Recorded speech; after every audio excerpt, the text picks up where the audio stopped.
sometimes olaba maani abantu abagira NRM abamu nayogera ekintu nogamba oba kyategeera gamba kanakwewuunyisa noga oba kyalina amagezi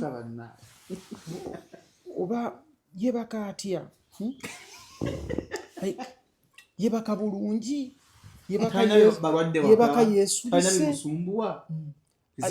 ayina trauma ebintu byayogera bino biva mu trauma kugamba mwagezi wa NRM byayogera yoga waliwo ebintu byolaba bigenda mu maaso wane naye omuntu n'awaana ekintu kyamanyi nti tekiriiyo naye n'abeera comfortable nakiwaana nanoonya ne reasons ez'okuteekawo to justify the point but because olidde lya ssente naye toyogera bintu bya kisiru. Nze nzijukira I was given an opportunity to change the song Wuyo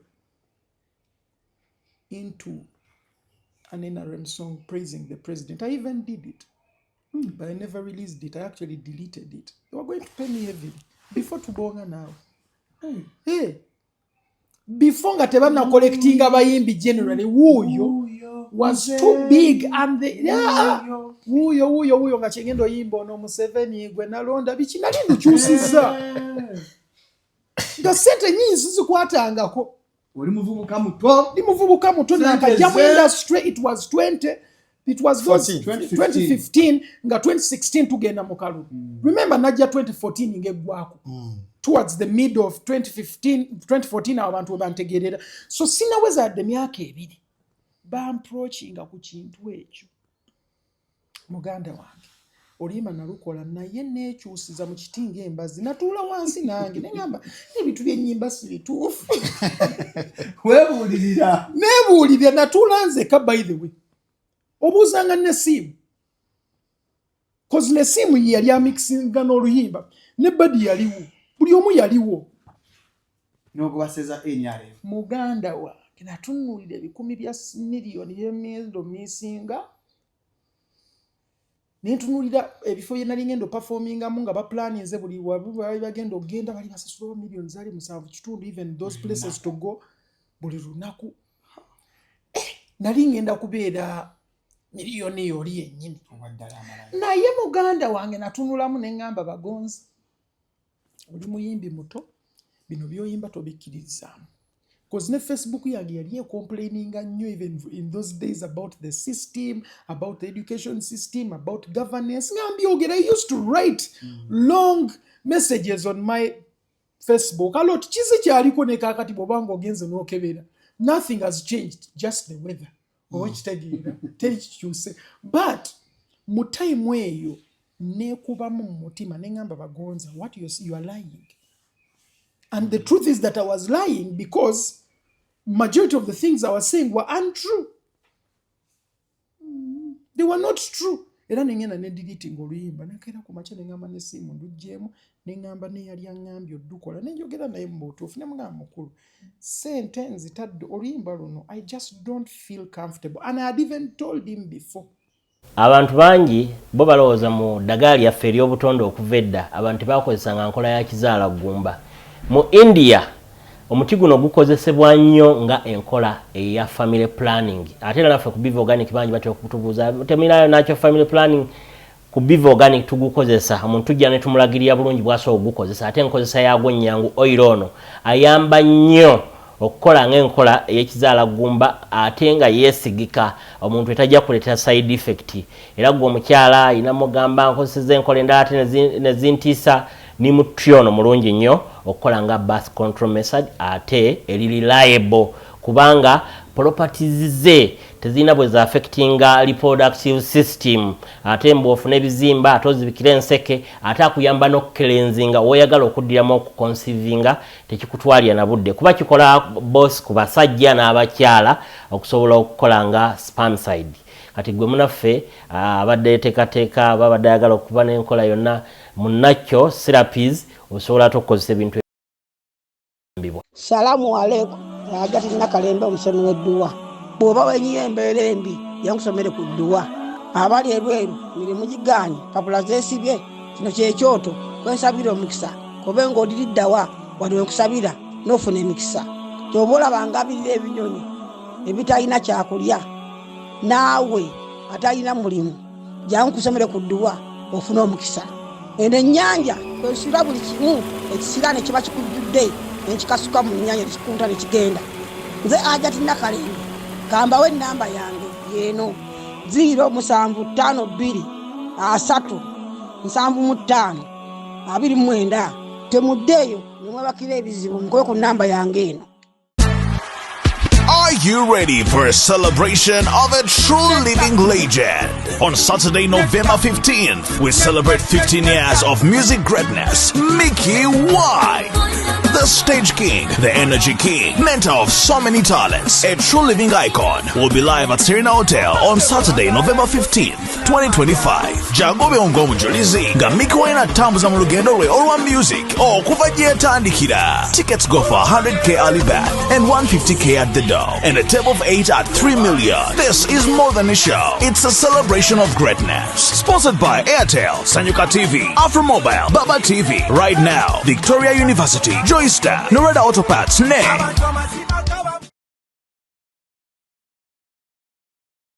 The views and opinions expressed on this channel are those of the individual contributors and do not necessarily reflect the official policy or position of Shalom 256.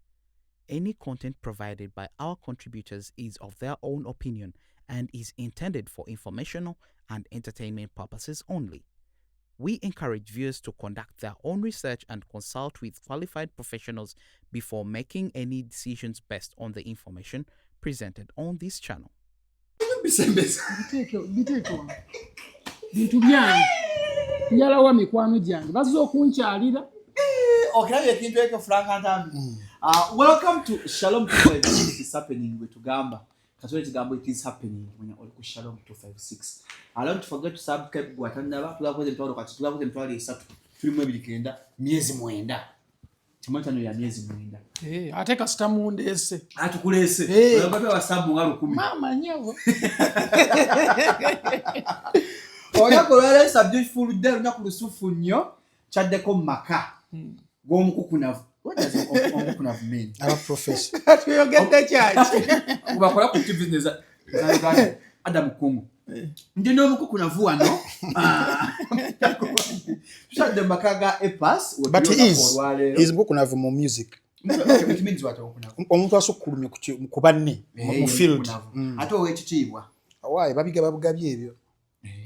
Ne epas music is mukukunavu. So sijja mwanjula. Kanyanjule Frank Antambi ajja okwanjula gwendi naye kuba gwensi tunywa fenna shisha kachirawe nali sonsingako gwajja okwanjula oli abasebo ne banya bali ku Shalom 256 tubaniriza nnyo ku lunaku luno dosirwa bulijjo okuba nti tufunye omukisa okubanga twanirizibwa mu maka g'omu ku bayimbi essaawa zino kutwaligambye nti nno music industry ya Uganda y'omu ku abo be tuli mu kubeera nga tulabirako olwa talanta mukama gye yamuwa.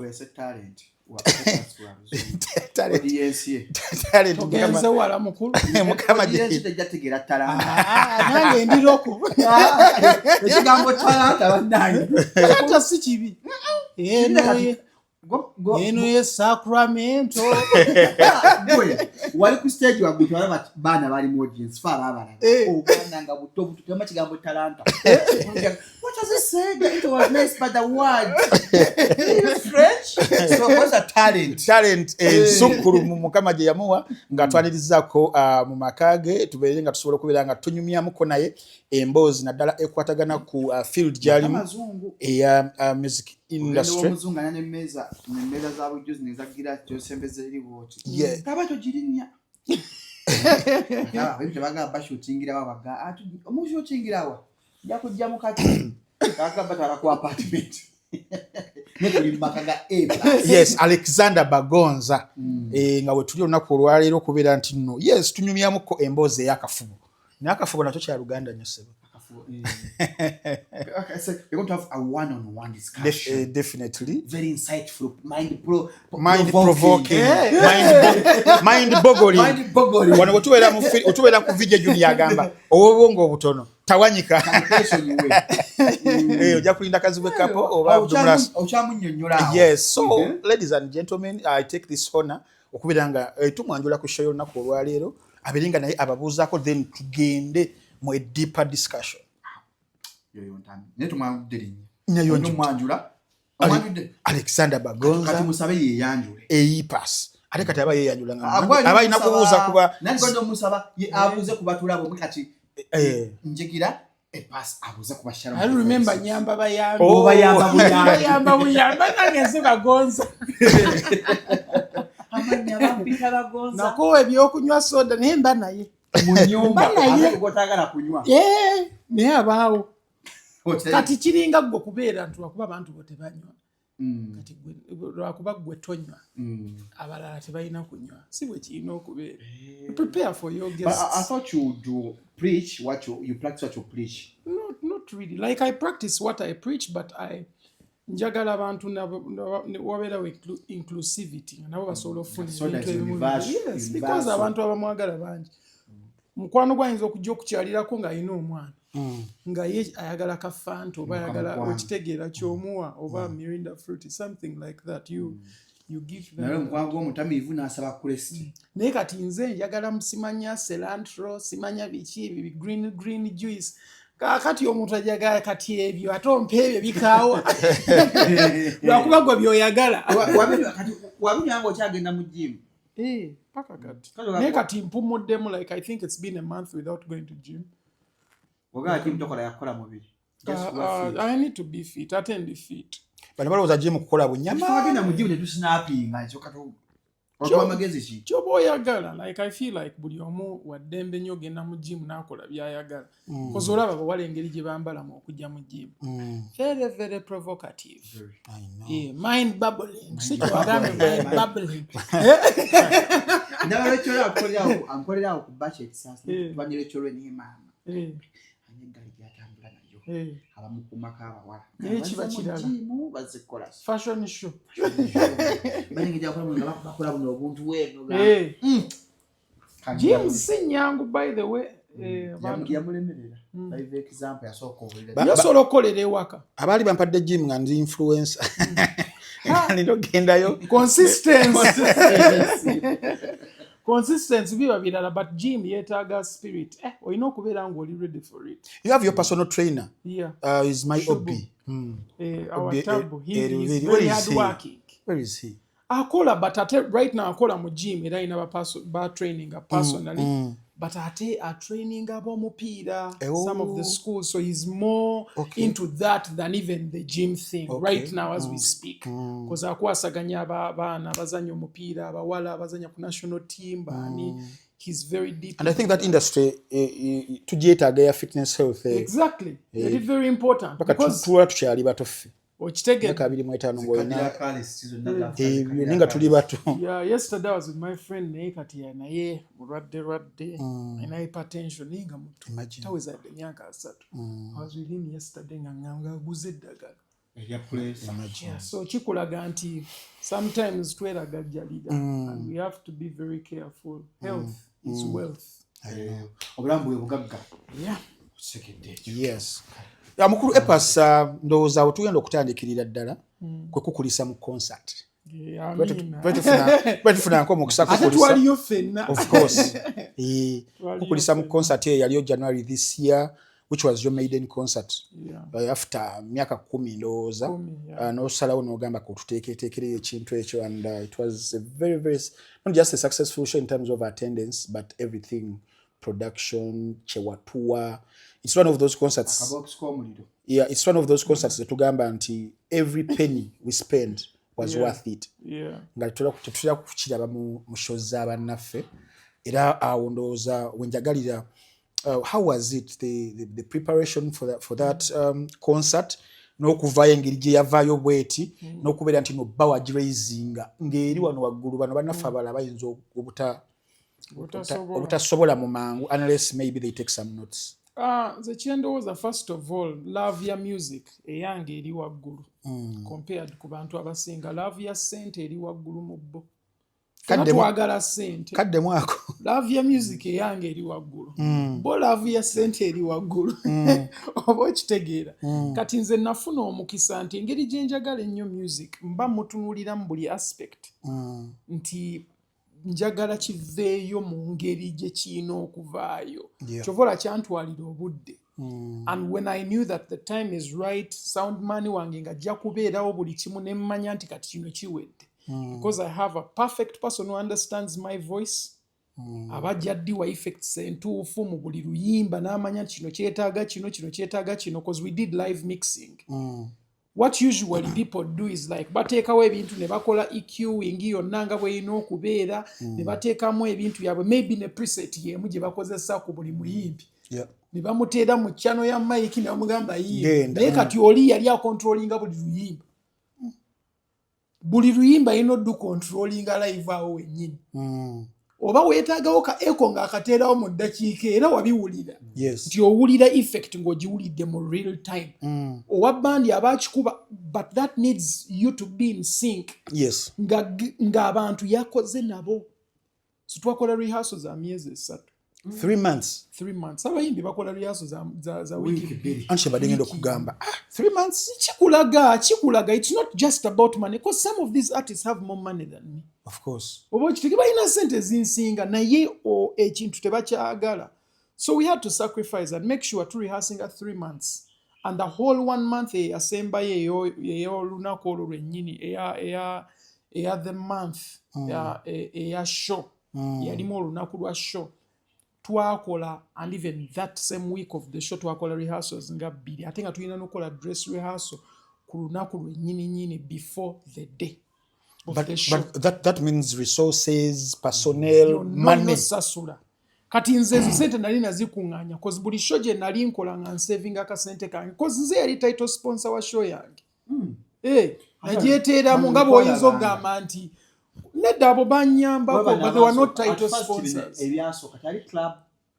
club yayina but they had some issues so they couldn't be but they were supposed to be my title sponsors remember bw'obeera ni title sponsor yasasulira production which is the most expensive thing on a concert so we didn't have that we had to find our way to make the show happen so the people who really supported me on this show the very first one is Fenon I&M oba kitegeera Abja mukwano gwange yansupportinga nnyo then MTN for the ticketing kyali smooth definitely oba kitegeera kyatuyamba nnyo then tables Faber's running with Maureen but the biggest work was done by Maureen oyo gwolaba sister wange ne Fenon they did a very good job like okukijayo then fe nze ne Cabo ne Triton ne band fe kati ne tulwana ne music aveyo nga bw'alina okuvaayo mu rehearsals okuyita mu nnyimba ezo okumakinga sure nti ekintu kikwafu because usually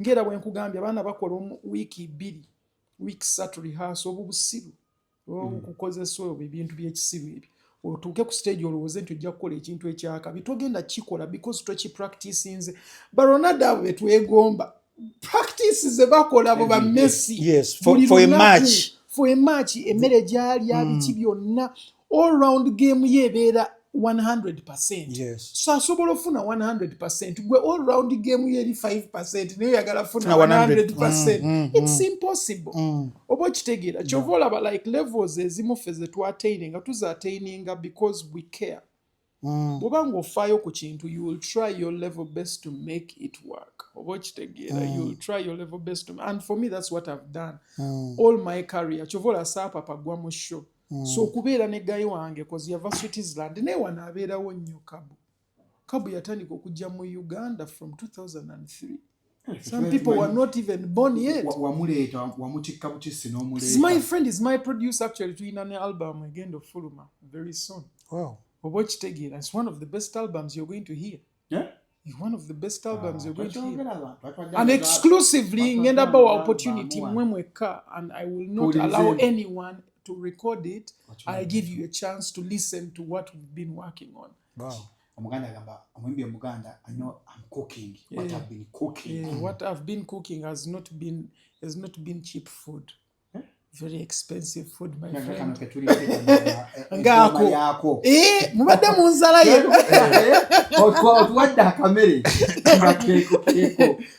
oba tomanyi kirungi nnyo n'olyako n'omanya maybe it's good maybe it's not good ate no omanye yanjigiriza akakamere which is very funny soundman wango yave sutizani yazule super gundi eyo ekifo ekitunde emmere so ate ye yajindetera ate nenjagala nemberanga nange tuyinza ogivaako because oba ekitege and the price range is good each plate is 20k naye kati ogenda mu kifo kitunda emmere very expensive ate nga tewooma nga tewooma oba ekitege naye tetujja byogera tujja nnyo okuba bantu album gyogenda okuleeta empya bannayuganda abasinga album kati enakala ezifulumye zibadde bbiri this year n'abantu abasinga batya otesting ekintu ekipya twekuumi twagala nnyo ki kyetwamanyira kiri kati have you paved the way for that? Because saagala nnyo kwejjamu nnyo epas gwe bantu gwe bamanyi nja kuintroducing ekipya in terms of sound in terms of beats but lyrically and how I flow mba saagala kyusa nnyo because bw'okyusa ennyo ate weeraliikiriza abantu abalina gye baakulabira because remember oyimbira abantu b'oyina toyimbira abantu bapya oba okitegeera we have a problem nti nja kudropinga nyingire mu market empya senzigala ziwe juba bino byenjagala but I don't know why it's still good but we can also give you light one all we have to do is do this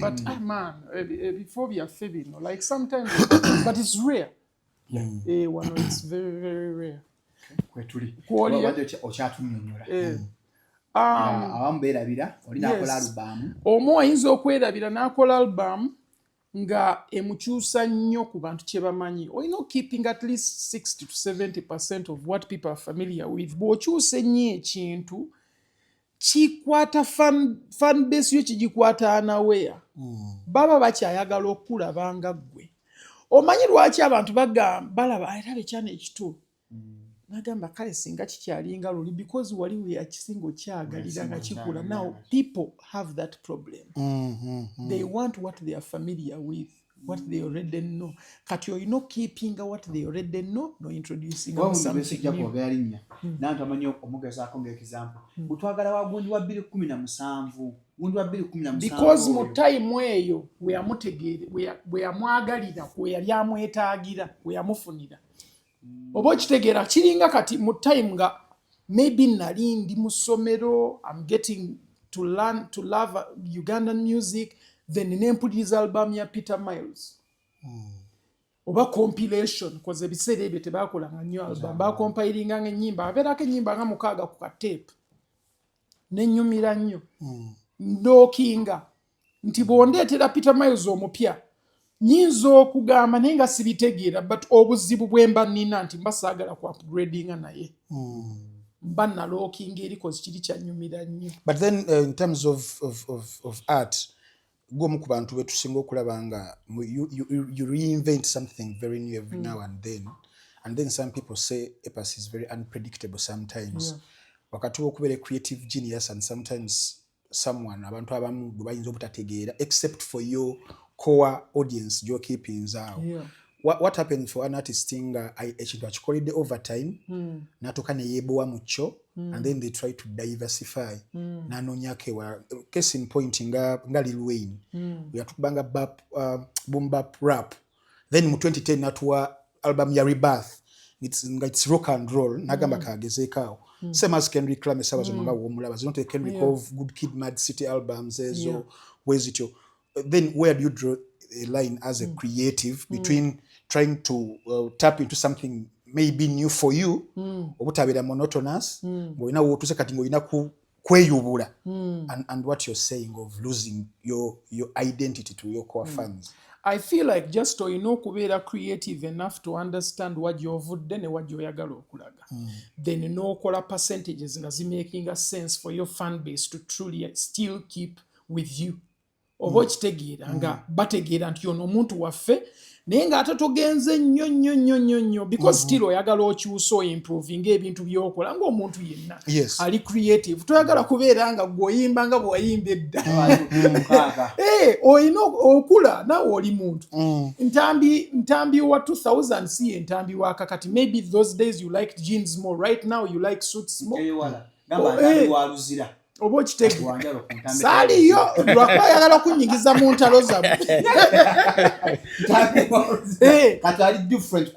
okitegeera that is what life is all about improving becoming a better person because fenna tubeera nga tuli bato baby you grow n'otuuka myaka 10 n'otuuka mu 2 tebintu biwali okola ng'olina emyaka 10 ate si byokola ng'olina emyaka 2 things change but ate ekizibu expectations z'abantu ziri very high when you're creative because oli mu position okukola kyokola waliwo ayagala kino waliwo ayagala kiri kati waliwo abantu nga baagala nnyo epaasuwa reggae waliwo oli ayagala epaasuwa zouk waliwo ayagala epaasuwa dancehall nga tayagala ate epaasuwa R&B ayimba nkwagala ayimba abantu ng'ebyo tebimukolera naye nga waliwo kyayagala but what you have to understand gwenga creative feed your fans what you feed them. From me, from the start, I showed you I'm unpredictable. From day one. From day one,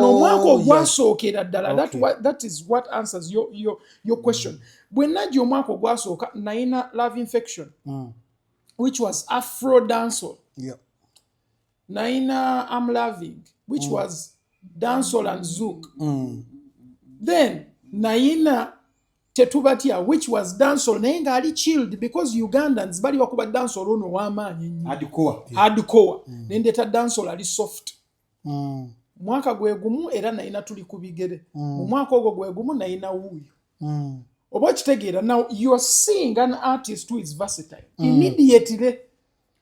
Immediately because abantu okimumanyiziza nga amanyi nti ajja kuyimba, ajja kuba slow, ajja kuba muka reggae, ajja kuba mukali. Naye bw'otatandisa bantu kintu. It makes sense.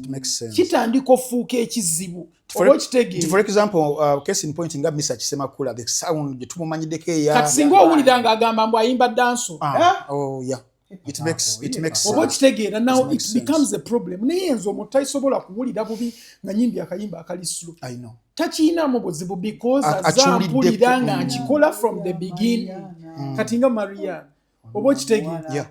Oba okimanyi nti omusajja akuba nkadongo kamu ali mixed with karege akubayo kano. So now versatility is something that you can put on my name in the beginning. Definitely. Genesis. Yes. So even if I change from now, ningena nenkuba akayimba ka rock omuntu tatya. Yes. Agambo etwamanyira abeera bwatyo.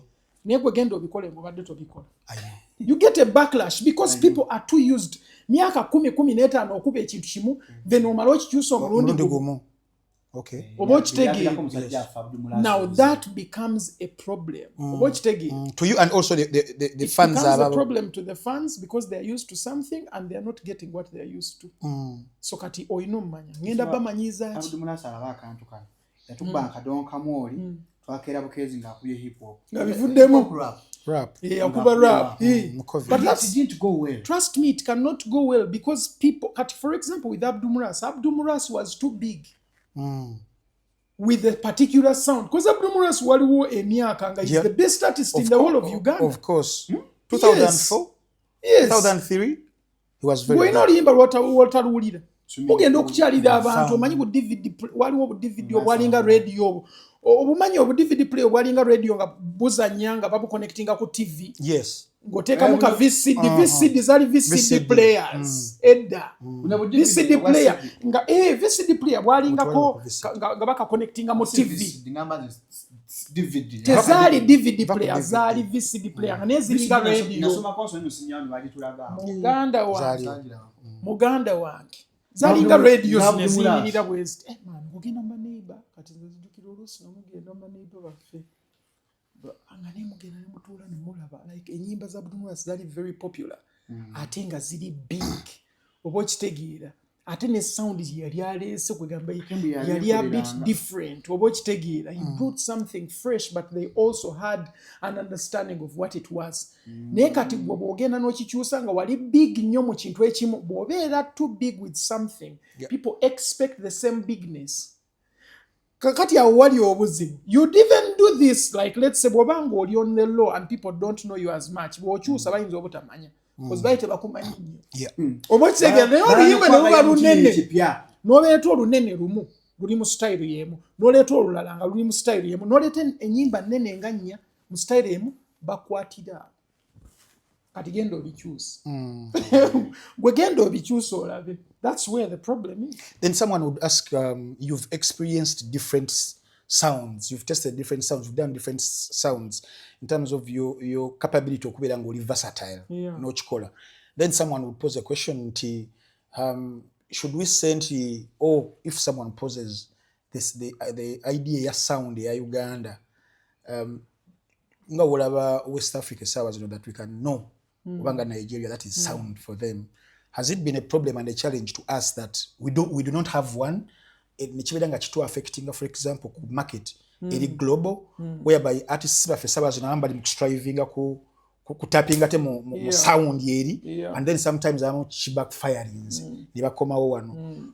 Has sound as an identity been a challenge to us, or tusobola okusigalanga tuli ku kino kye tuliko? I feel like mu Uganda tulina problem nti tu adoptinga nnyo ebintu bingi. We are very adaptable as well. Yes. Besides adopting other people's stuff, but we are too adaptable to sound. Diya lero tuuliza mapiano, lero tuli ku kino, enkya tuli ku kino, kwegala tetusetolinga. Twaliko mulingala, muzuuku South Africa. Okitegeera like twaliko mu South Africa eyo. Yeah. Like tujja tukola ki? Tugwa mu kino, tugwa mu kiri. Now fete tubangako na sound etali mixed first of all. Yes. Ebintu byaffe biri mixed. Bw'otunuulira kadongo kamu, it's more like rock and roll done locally. If I'm not wrong. I am not wrong actually. Because it's that is the kind of sound. Storytelling. Gwowulira mu Taylor Swift and stuff like country that. Music. Country music. Like febwe tutyo bwe twajja, and that is the beginning because olaba country music ba Eri Wamala. Yeah. Obotitege, that's the kind of sound. Then maybe in a folk songs is a physical. Yes, tubera na zeza call to action and all that. Katinga bola banjogereza nyimba ngezo, that kind of sound. Yes. Ejitwatandikira, but sound zigenda zichuka. Zimorphinga mu kintu ekirala. Kati you imagine kati bano bagaye ba, for example, ngabo olaba Afrigo band. Afrigo came with also a different touch. Yes. From to the Fred Ugandan Masagazi's music, exactly. Back then. Then ate olaba omuntu nga yali at Sweden, Maddox. Then ate ye naleta reggae. Namukola at the highest level with Ugandan language, but with a European touch. But they went and did music outside Uganda and brought it here with the local kind of sound. Yes. Now, let's say generation, ejiddemu ba Mesachi, ejiddemu ba Geoffrey Rutaya, ejiddemu ba Bobby, bonna abo nga bwe bazze, nabo babadde n'ebyabo. Yeah. Bwe bayita mu band music. Oba okitegeera. Ekidandali. Now, music azaakola ki? Achuka. We do not know what will change. But for me, I personally feel like even when Najira, I sparked a change in how sound is looked at urban-wise. Definitely. But I'm going to take it to another level on this album. Because ngabo badogamba, like people finding a sound. First of all, we don't use our traditional instruments as much. And this is what we've done on this album with Cabo, that we've used close to 90% of Ugandan traditional instruments and traditional players from Arua, from Gulu, from all these places. Album yo nekoleddwa wano. Tuji recording demo studio wano ewaka. Ate tukozesezza nnyo ebintu ebiri indigenous. Because tucomplaininga nnyo. Complaining so it's because we are also ngaffe ba creatives. Tetufuddeeyo gamba, okay. Lwaki tetukozesa more of our things? Because tulina loops nyingi wano ezaakabye abantu bakuba adungu bulungi, bakuba fiddles bulungi, bakuba ebintu ebiri different bulungi. Oba okitegeera. Naye we do not seem to be excited about them because tutunuulira already ekikoze. There are very few people who are daring okukola ekitanabakola. Awali obuzibu. Kozo buli omu abaati abagamba kati mani bwe naakola ekintu. Kyova olaba nja kugamba. Album ya Bebecool ne bwetakola. As much nga bwayagala oba nga bwe tusuubira. But it sparks a change in people trying out something new, which we have to do. Someone has to take a risk. Whether it works, whether it doesn't work, we need that chance to actually so many kangezeeko. Kangezeeko, and hopefully it works. And even if it doesn't work, then you know why maybe it didn't work. So that again and no changing certain things no komao bigger and better. Because tunulira katika abenzi. Nze nina nyimba nyingi ze nakola mu 2014 ne zitayitawo. Nyate muli mwezi ayitawo. Nete kitegeze zitayitawo zalimbi. Tezao connectinga bu connecting because sente buli kyokola kigenda connectinga oba n'abantu. Your mindset yeyo bayimbi banja batajirina totally like when they go in the kitchen and cook they expecting to ekivuddeyo omuntu alina okukirya lwambaka. And then sometimes for media when we give our critiques then we become negative. Negative toyagaliza but atobeera neseeyo because I feel like once you do something you have to expect feedback. More so if you are putting it out for display. Yes. Obo kitegeera kati gwogenda display ng'olugo yawo ne kulujajinga nyizo obutayogera naawe. Nenja ddula bangamba olwo lubisi sola ddugula. Naye nga sizze mu dduuka ali nga ndulabye ku luguudo. Nene sikyogera naye kati bw'aba waliwo ali bold najja n'akyogera kiyinza okunyiiza naye ate waliwo omulala alwagala. Okay. So people should understand that anyone can criticize you. Me, I am not teba immunizing anti nze tebali criticizing. Of course. Wozaalibwa bw'oti abantu bagenda kwogera. Yes. Kiri gy'oli gomanyi ky'okola okikkirizaamu oyagala kikole oli willing okukyusa oba okitegeera singa maybe ayinza n'okuba ng'ayogera amazima naye lwakuba ggwe ego yo tekukkiriza kukkiriza nti maybe kyayogera kiyinza oba nga kituufu. I think we have to take accountability for our work. Creatives. I'm going to pause this one. I don't want to sound a bit cynical, but epas wajira ku scene wajja n'ekintu tulala ekiri different. Yeah. For abali ba consuming music mu kiseera kyo ntugamba now. This is the kind of artist kwe tusibidde olukoba in terms of kutambuza gwanga Uganda, East Africa luddawa because sound yo yalinga olaba asobola okuflyinga. Then essaawa zino after 10 years we olaba nti ekirooto ekyo olina wokituuseko oba olina walemererwa era nsonga kye zaalemererwa oba you still okyakiriko oba ne mu kinene omuyimbi yali baddawo nga yeeraliikirira nti nina pressure eyo nina okubeera international quote in quote oba someone yali badde agamba nze kyenkola kyekino n'abantu bange be bano bennyimbira sigenda kwesako nnyo pressure yakugoyinga everywhere kuba stadium ogenze South Africa ogenze luddawa. What would be your take on that? My take is that I never even thought in sola notuuka wano nga nina n'abantu abampuliriza. Ngenda kuwaayo question emu nga sinaba answering. Waakalaba show mmeka Casper Nyovesi ng'azikola mu Africa mmeka? Casper ezisinga abadde azikola South Africa and outside. Si bwe kiri? Nti tazikola waka mainly? Abantu tebamuwuliriza? Very comfortable? He is. Isn't he one of the richest African artists? Of course. I think we can still make it in our countries. We underestimate what we have. And I feel like just fekizibu kye tuyina nti engeri sente gye zanditutuuseeko tezitutuukako. We have a lot of sites in Uganda that put out music for Ugandan musicians and they don't pay them. Ngenda kujjawuko. I have a question for echo. Oba okitegeera? Yes. Now, ekitosobola kisanga eri. Because they monetize everything. When we do not have that kind of culture, people would be okay if they were getting their money's worth. People would sit and talk about copyright in terms of registering the songs and all that. That earns you pennies. But I mean, like, if let's say Kola Tunes zikusasula bulungi, ne sites ezisobola otunda wano music, katugambe buli luyimba lwa 1,000.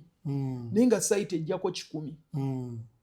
for obanga charging a fee per month per year kati for example ngabo olaba zi tune ko charging a fee per year nti tugenda kujjako dollars 3 go publishing music oyo najjo yagala fe tugenda mukuteerayo ku iTunes wa sente zonna zofuna zizo we need that kind of system because bw'obeera ne system eyo omanya nti at least bwenteekayo album ng'eri ku mitwalo 3 bwe mba nga nsobola okuganaringa bafanzi bange emitwalo 2 mu mwaka gumu nga bagula album ku mitwalo 3 mbeera billionaire 6 billion mbeera ki billionaire.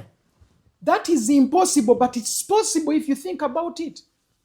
But because tulina abayimbi b'emitwe eminafu ng'ebintu bibalowoozaako bya kisiru banoonya handouts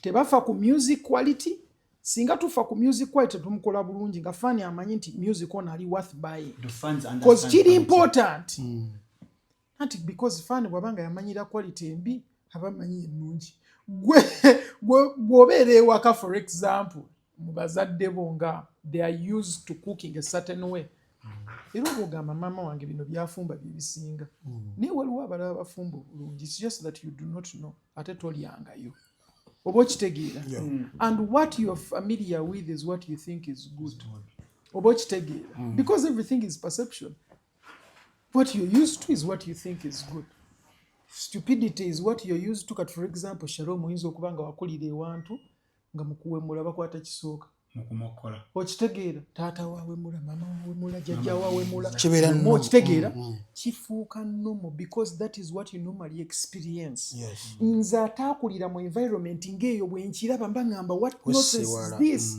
oba okitegeera naye gwe bambi oba tomanyi oba okitegeera so I can want to blame you but I do not know where you come from but if I understand where you come from then Shalom mutuufu okuwemula he knew no better oba okitegeera the fans know no better kati fani bw'abanga bamudongo wazadda nga yamanyira quality embi yamanyira mixing enfu yamanyira mastering enfu ambi abatamanyi enyimba ze bawuliriza za TikTok za dakiika 3 2 nga oluvuddeko olutrending ennyo ng'oluvaako people are not deep into music like that ate ne culture ya social media ekyusizza ebintu people want instant gratification waliwo omuntu atasobola tuula ku programu eno agirabe yonna nga ate yandimuyambi naye naayagala scrollinge ku TikTok olunaku lulamba n'omubuuza oyiza eki nga talina kyayiza omutwe omunafu nga talina kyayiza omutuula naye n'omugamba okereero osiibye olunaku lwonna ng'oli ku ssimu kiki kyofunyeemu kikyoyiza vibe akuye nnyo but njogera mazima and I know that's why most people banyiigira oluusi akasajja ka lugezigezi but nkubuulira ekintu ekirimu amagezi naye ogamba ndi wa lugezigezi kubanga tolina magezi singa wali ogayina wanditegedde kyenjogera naye because tomanyi that is why you're making such a statement and I'm sorry for you I feel sorry for you oba okitegeera I don't feel bad I just feel sorry for you because singa obadde otegedde nti maybe point ono omuntu gy'amakinga wenjikubamu akafaananyi maybe I'm wasting my time oba okitegeera maybe wano time wenjitadde wakyamu it's the same thing I tell artists yolaba artist agamba ayagala beera kintu nga ebintu byakola byonna tebisobola mutuusaawo oyagala kuzimba kalina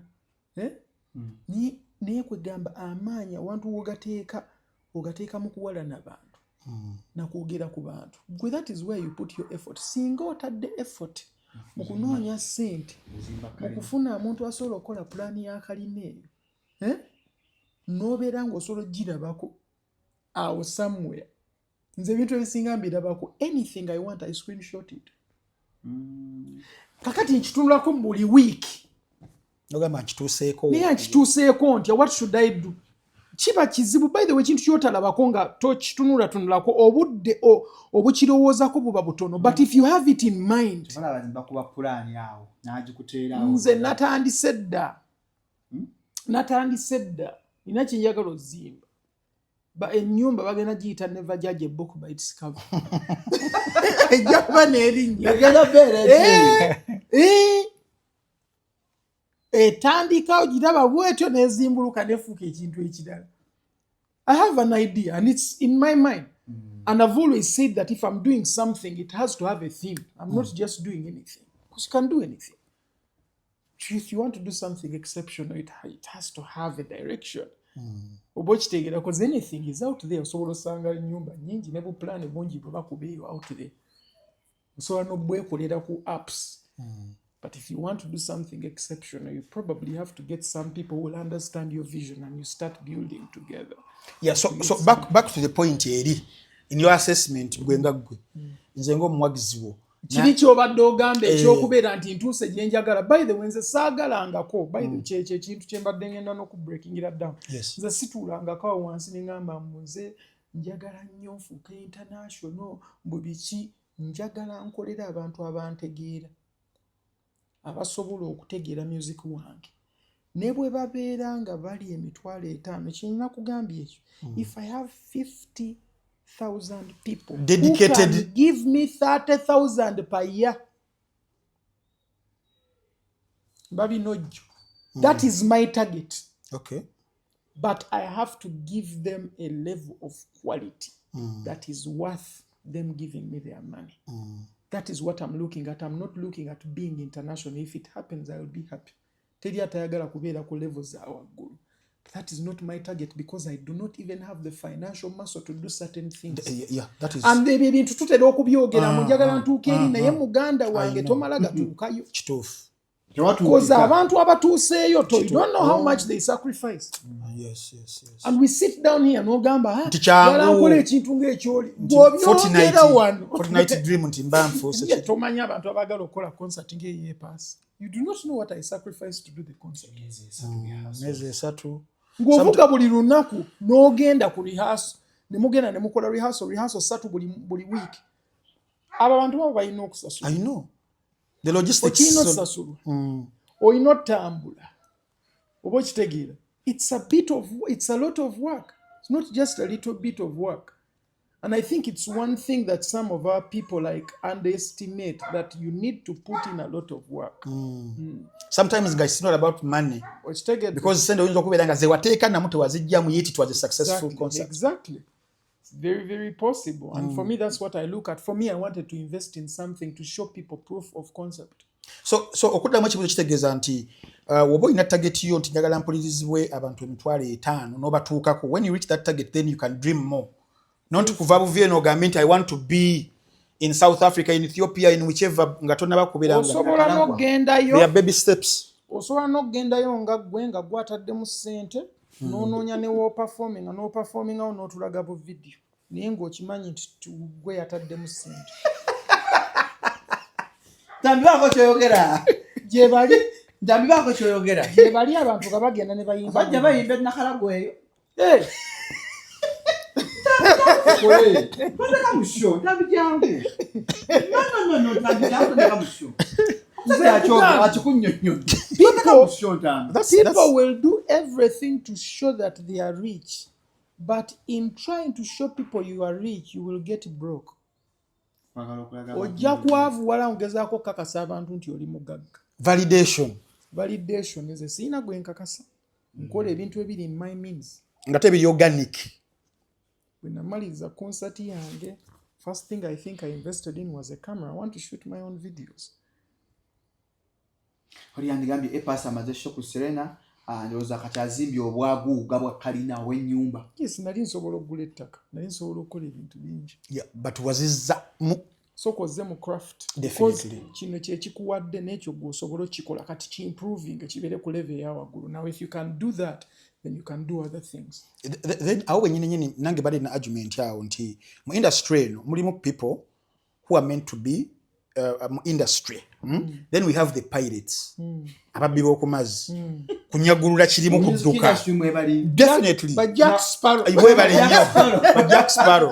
Ofunako kyofunya. Era yenga akugamba nze mu myaka 2 nja pamba siibudde ngenze. Era ogenda okulaba the quality of the output gye batuwanga eri below. And then ne wabeerawo naawe. Kyozifunye osobola okugula gy'oguze. Neno kanzizzeemu. Kangene ngule GLE. Kangene nkole kiri bino abantu boolaga GLE. They don't care. sibe bagendo aba bantu sibe basasulira gundi service ng'osasula miliyoni emu n'ekintu tebagula oil tebagula mafuta bwekwama ku luguudo ng'ate ya kompyuta nga balina ogiteeka ku kaaliya ebyo bigenda babizibu byo. Now sometimes tugenda ne twagala ennyo okulaga abantu ne twerabira nze ebintu byendaga by the funny enough is things I can show that I don't care like perfumes I like them but on top of that my plans are way beyond just having a perfume. Nina ebintu nabiteeka dda mu plan so wemba nga nkola ekintu gwe manya sikikola just kikola kiriko business reason. Naye kati waliwo omuntu omulala aba akiraba nti kati we yali mu kweraga gwe bw'otyo bw'okiraba olw'obwongo obutono naye bw'onoolaba nga kivudde eso abadde akola kino olw'ensonga bw'eti ontegedde bantu bangi abanjogera simanyi performing naye bayimbi batono nnyo abasobola okwenkana nze mu kuperforming. Bangi nnyo ne ku radio nga bantu presenter ku radio nga baagala okwonoona erinnya lyange nemekola shows mbutobuukabuuka tosaba mikono performance is about kuperforminga sobola Uganda wange ndi muyimbi siri dancer tokuba miku ku stage nsobola kozi nze nkola gym so nsobola obuuka okusinga abayimbi abamu niba kabako mbasinga energy if I want to do that obo kitegeera kabako tomulaba bwalina energy ku stage nsinga kabako energy if I wanted to do that that is not how I present my music. Bandabe nga kuba chapa mugunga nyimba tuli kubigere doesn't make sense wawulira sound ya kabako matching n'ebintu byakola in terms of the beat in terms of the lyrics olaba nga kiri in sync it makes sense. Definitely doesn't make sense to me. Does not mean that what is doing is bad. Hey, yokwechanga nyimba uyo kwensaba obutambala bwendi mukugamba tosobola ku exaggeratinga kintu nga tekirina flow kwe kitambulira nga tematchinga na byokola oli mukuwuliriza oluyimba lwa slow olinga ozina funky oluyimba lwa slow oli mukuzina funky oli kuma piano nenga imba lwa slow titi oluyimba lwa slow like it does not make sense kakati ekizibu nze nalaba abantu bangi gabanjogerera mu kintu ekyo nengamba kaninde ngenda kukola show yange nteeke video emu kwemu nziremu mpulira ekigambo ekimu ekigamba nti pasitamanyi kuperforming. I was waiting cause kye wali oyagala okulaba tewakiraba wali oyasaamirira wano ng'ogamba otesobola kukola bwati nenkulaga nti negwobadde owaana ntya negwosobola okuwaana awo ogambe nti oyasobola okukubakowa tusobola okugenda n'engikuba nga emusinga naye ng'ate nze si byensinga okukola. It is not that but I can do it. It just depends on when I have to do that or when not to. It's a choice. Obo kitegeera so gye kiggwera nze ndowooza omuyimbi olina omumanya lwaki okola kyokola notesako pressure noteteeka ku pressure y'abantu abantu balina ebintu bingi ebyokwogera noyagala okakase tulina muli bannaffe bagula za awards eziri international abantu bagula views ku YouTube awo bubots nayangu okutuuka ku 1 million views bembalaga nakuba screenshot 1 million in 1 week nze sisobola because nkimanyi kye bakola kosobola olaba engeri olimba gye lutambula ne mmanya nti ono omuntu yaguze views olimba nsobola okulaba engeri kati nja ku example emu waliwo omuyimbi ng'alina oluyimba nga luli popular nze wuyo taweza 1 million view up to now ne kakati tanawera naye njagala nkubuuzeeyo ekibuuzo kimu nyimba mmeka z'omanyi omwaka guno ezenkana wuuyo gwe mbuulira amazima oŋŋambe nti luno. And we're not just talking about the time it's taken in the industry. In terms of what? Lyrical strength? Look at the lyrical strength, look at the composition, look at the beat structure, look at even how appealing it is if they played it. Because it's 10 years old. Yeah, I know. So many songs playing now cannot play in the next 2 years. So many songs playing now, that is ngezako nokuwa length. Ngezako nokuwa length. Of course. They cannot work. How many songs equal to memories? I wrote it in 30 minutes. That's a very simple song for me to write. 30 minutes. Max, nendu maliriza nendu tekayo out. Actually, twaluteekayo nga Lilian show ya next week. lwatambulirawo immediately. And the beauty is that when it comes to quality, quality does not lie. Oluyimba, majority of it is in English. It's one of the biggest songs in Uganda. Are you telling me nti enyimba z'oluguzungu tezikola mu Uganda? Zikola. It's how you put it together. Every song, even to make a hit, it's mathematical. If you want to make it, and I mean like a big song, but done well, not a big song olugendo okoma myezi esatu ena oba ekitegeera. If you want to do a good song, there is a method to it. There is a method to it. It is not just kugwamu gugwe. Olina omumanya engeri gy'ogenda owandiika, engeri abantu gye bayinza okuzza ebigambo ebyo naawe ng'oyimba nabo, like you have to calculate. Mu luzungu 90%. Kyogeko naye yagezaako yimba mu luzungu n'afuna backlash. Ekiganyo oluyimba olutambula album otambula eri mu luzungu. It's just how you do the English. Love You Every Day is one of the biggest songs in Uganda's history as well. Rwonna lwa luzungu. Okitegeera. Ezimu oluzungu lubeera too westernized nti oluusi lulema omuntu okuluyiga. Okulireetinga nalwo. Omanyi singa ngenda mu kikuubo netandika okwogera oluzungu luli lwennyini. Yo, what's up, man? Talking to my niggas, just telling them my shit, you know. Baga, ono yeeraga ki? Newankubadde ayinza okuba nga akitegeera naye engeri gy'oba okyogeramu atandika okwewala. Kyova olaba abayimbi bangi abali urban tebasobola kimakinga because they sound like wannabes to the locals. Abagamba oyeeraga ki?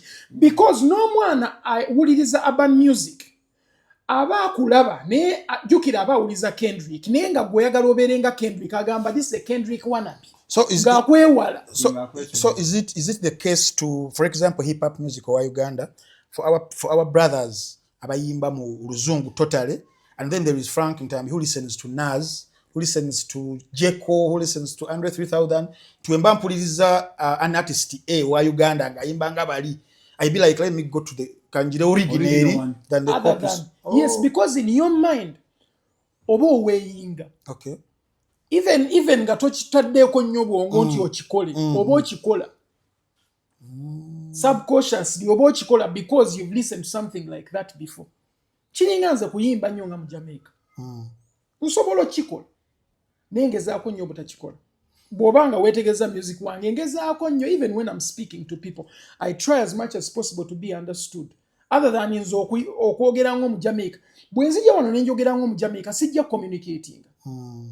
Yo Ntambi where about? Can't tell me that.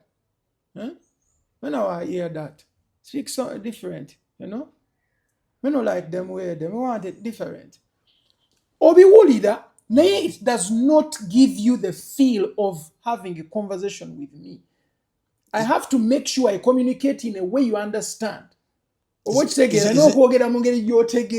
it why Sakodi, for example, yes, ayinza okuba ayimba oluzungu but in try olulimi lwewaabwe nkugamba ng'agattamu kibeera gasobola okwapiiringa same as even Casper n'oba omuwulidde. Yes. Tayimba they don't overdo it.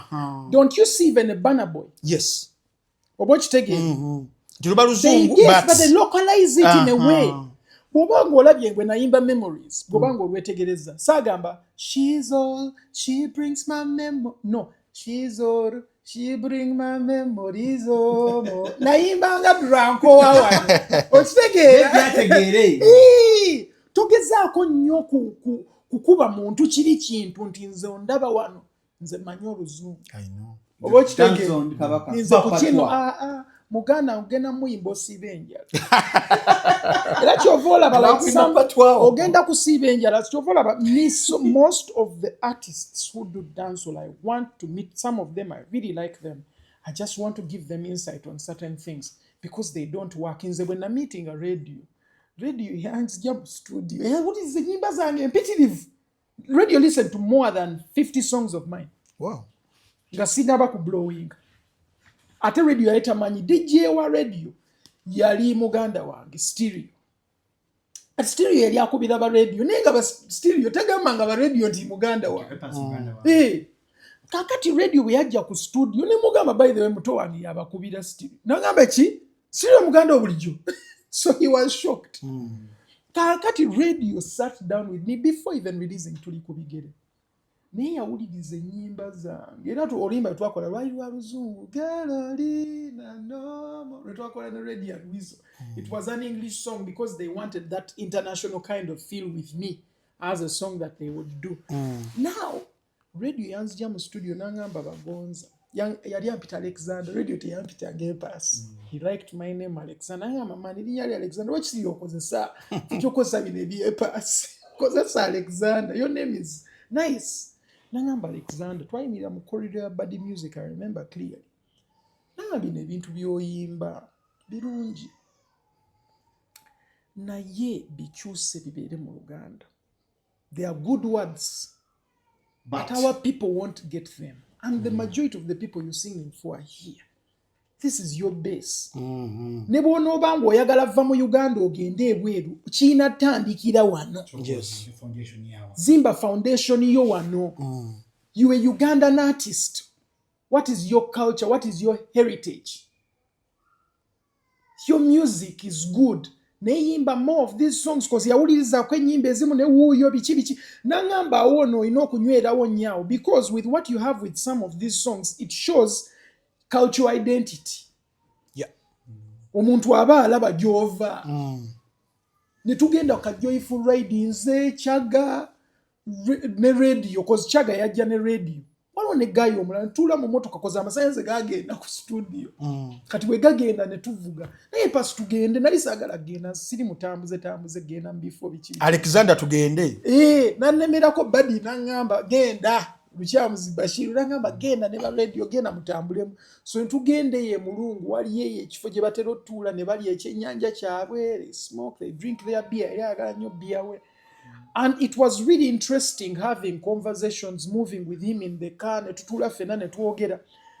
Yampa insight. Enyimba nga nkwagala probably Sandy zikoze nnyo. Nani yagadde nnyo koleza oluzungu nga bwe nakola Memories ne Lilian bichi because that's what I wanted to do. Yeah. But his insight gave me more light into focus more on creating music that can really appeal to your Ugandan audience. It's very important. Chiri prudent. So I think Chiri Kichovola, some of our artists, they fail. They don't fail because they are not good. They fail because there are people they are trying to serve do not know what they are doing. They don't understand it. And those who understand it despise them because they know better. Nze sisobola nze ne bwemba nkuba hip hop ntya sola singa Jay-Z kuba hip hop. Hip hop it's part of them. Yeah. It's no more to them. Ngabo ozuka wano yimba ekidandali. Naye bwazuka nayimba hip hop. You know why people listen to those songs katingebe biyimba bya lirupaze bitayina magezi. Nonsense. Era n'abajiwuliza nonsense. Ayo bifaani by'abali lupazo tebina magezi. Era buli gola ba ku challenge ezo manya magezi pe. Wali ogikozeeko toyina magezi. Oli bafe nga lukola. Nanze nyisa mazina g'ekisododo. Aya basi. Era oluyimba tujja duzanya maybe in 2050 nga comedy nti lwaliwo. Nga comedy. Lwajja to bate balwala mu nnyimba. Naye right now osobola oduyita oluyimba.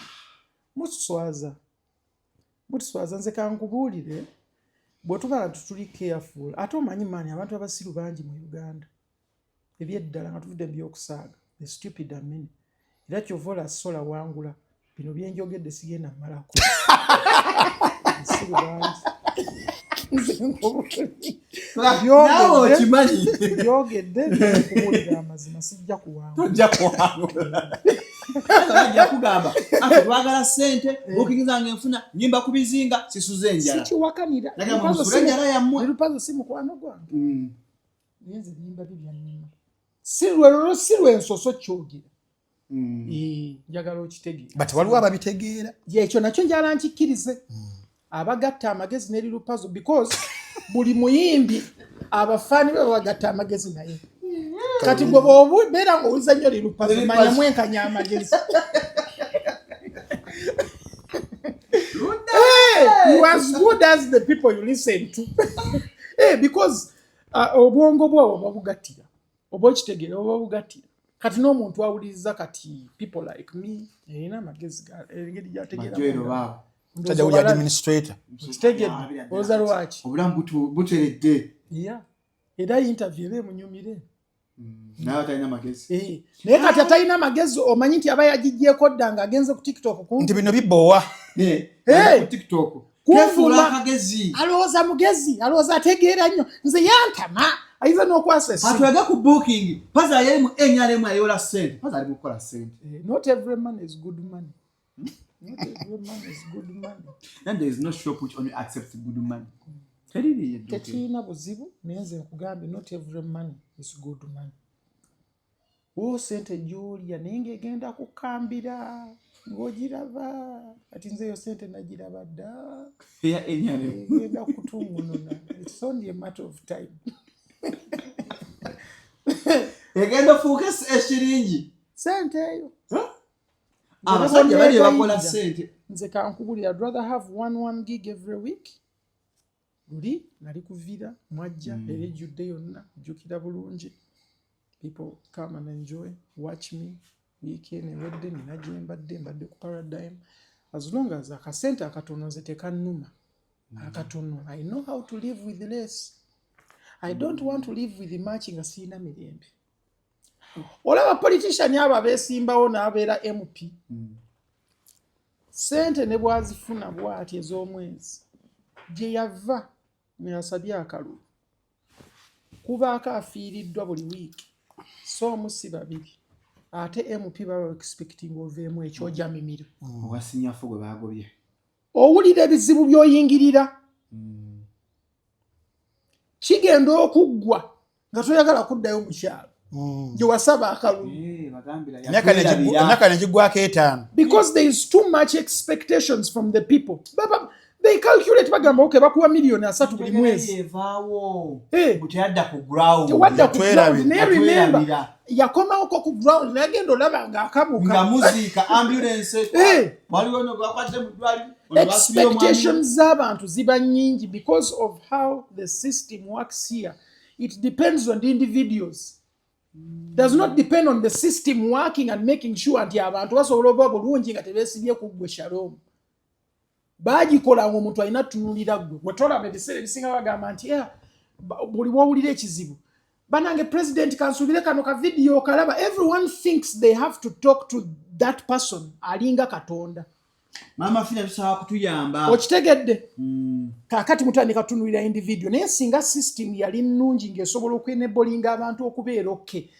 omuntu tajja kutunuuliranga ggwe ajja tunuulira system ekola esobole okumpa naye singa system si eba ekola nga muntu yalina okukola muganda wange omuntu akoowa kubamu akafaananyi nga nze nina okukola interviews 8 leero mba mpedde nange enkoowa nina omutwe naye amazima they are not bearable there are too many oba okitegere nange mba neetaagamu space e breathing but that is not what you will find kiri very difficult epasa wennyini you've occasionally shared political views the question is do you think artists should stay neutral or speak up ekyokubiri ku ekyo has the fear of state backlash ever made you hold back on what you want to say in your music nature what's your take on musicians turning politicians is it passion opportunity or survival mukizingidde wamu awo tubadde ku byobufuzi awo abamu bagenda lwakuba baagala ssente abamu bagenda lwakuba nti ndi popular nalaba Bobi Wine yakikola nange nsobola kukikola abamu bagenda lwakuba genuinely baagala okukyusa oba kitegeera I do not know why people are motivated to do what they do. There are different reasons. Nga bwozimenye like but there are more reasons. Omuntu ayinza okubeerawo n'emikwano gye negimugamba naye bannange ku ngeri you're moving up maybe to where this you already have a name. You have a name to protect. Ne bw'onookola ekintu ekibi abantu basobola okusongamu olugalo. You are someone we already know. Oba okitegeera. So people have different reasons and I feel like anyone should stand if they feel like they are capable. Agezeeko if people vote them and they do well and good. Oba okitegeera. Tetulina lemesa abantu lwakuba oli omuntu lawyer yalina okugenda mu politics yekka mbwe abaasoma political education be balina okugenda mu ekyo nedda. Leadership is for all if you can manage. Oba okitegeera if you can manage, and I feel like even artists showing sides, it's fine because I feel like buli omu alina senti tulina freedom of speech and freedom of expression. As Ugandans so osobola osalawo kati ng'omukulu ono yayambadde Manu, ndi wa Manu, oli wa Manu, ffenna tuli ba Manu. Kibi nnyo nti abali wano ffenna tuli ba Manu. Naye mu kigumire twakubye Liverpool. It's 2-on-1. Which take that's what interview na bali babiri ndio. That's the same thing that happened. Naye tuve. Well, those are choices. Oba kitegeera. Those are choices. People decide who they support. Teri ogenda kukaka ku supporting Liverpool. That's your choice. Nga Bebecool wasalawo nti yayagala NRM. Lwaki mba muwalana? Lwaki mba mulaba ne ngamba talina kikola ekyo? It's his choice. Tuina problem. Nze nina n'abantu abanda banganyambadde omujozi gwa manyi nagamba nkwagala nnyo muziko naye ekyo ekisaati ky'oyambadde ekisaati kikoze ki? Gwe bw'oyambala essaati ya Liverpool nga sibyogera. I feel like we have a problem nti abantu balina ekyo ekintu ky'okwagala okulwanyisa omuntu atawagira kye bawagira. Nze siina buzibu na muntu awagira NRM. Siribeera nabwo nze mpagira nope. Period. That is where I put my effort. Tofa kubali. Sifa kuoli ate kati tobasaako maanyi. Nedda simusaako maanyi ndabye byakoze ndabye byatakoze.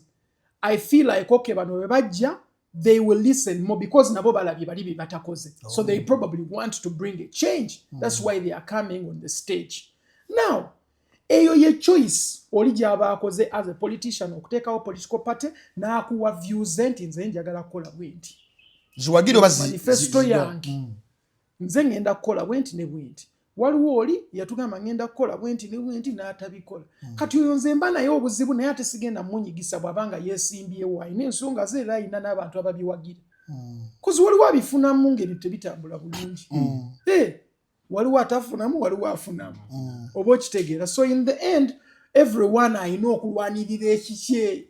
Oba okitegeera nze sobola tuuka ku stage netandika oyimba ennyimba z'akabakko. Bwe ngenda ku stage nyimba z'epaasi. Oba okitegeera ate kabako tasobola tuuka ku stage n'ayimba ennyimba zange. Ne kabaka balina kuyimba nnyimba ze because yazikolanga ye. Katulina problem we. People do not know nti yeah man sigala mulenyo opushinga ekintu kyo. Keep the respect. Kyovula banze nkugambye kabaka abayimbi bangi bensobola okwogerako. But bwe nkugambye because sometimes mulowooza as a funny guy and a happy guy. I don't meet him so many times, but I like his personality. Kaboyo little puzzle. Waliwo personality ye gye njagala. Rusi bine byokwemula, I'm not a fan of them, but ye ng'omuntu anyumira. He's a fun guy to listen to. Oba okitegeera. And for me, I feel like we should be tolerant, but at the same time, understand that people are who they are. Oli tajja beera gwe. Ate nawe tojja beera ye. Ojja kukirwanisa nnyo omutwe gubobbe gwabike ofe ng'etakyuse. Naye nga gwogezaako kulwana oyo omuntu akyuke. Change has to come from within. Omuntu bw'asalawo n'agamba nti nze ngenda beera bwenti. Kyabasazeewo ate bw'asalawo n'agamba nkikooye. How about in situations ezitali as normal? Nga gyogezako ku painting. Case in point nga walabe South Africa. Mu kaseera k'abaddugavu kubanga bali banyigirizibwa. The artists abaliwo aba South Africa ebiseera ebyo ne babeera nga bakola revolutionary music. Okitegeera then come to other countries maybe ezirina dictatorial leadership, abantu babafuga engeri etali gundi service delivery teriyo each and everything, and then the person ono asasula omutwalo ogumu ogenda okulaba EPAS oyo nga maybe ebimu ku reasons lwaki ali out because probably policies enough eri governance enough na bikyebyo, and then nga essuubi lye alirina mu muntu asobola okuteeka eddoboozi, and then before they know nga babalaba nammwe mwegasse kubali oppressor. Backlash wezijja nga wekyali mu 2015 kutubonga naawe 2016 awe watyo. Would you kunenya abantu bano kubanga bataddeko pressure y'amaanyi ku bayimbi nti mutuvuddemu abatadde ku ntandaalo nti tutugera naffe kuba supporting maybe mu music because wetubali tubasuubira okutubeereramu temutubeereddemu such situations? artists reflect what happens in society majority of the times. Jovala batuyimba ku bintu abantu bye barelatinga nabyo omuntu n'anyumirwa ekintu. People want us to be honest. Oba kitegeera. Sometimes olaba maani abantu abagira enaabemu abamu nayogera ekintu nogamba oba kyategeera gamba ganakwewuunyisa noga oba kyalina amagezi oba yebaka atya yebaka bulungi yebaka yesulise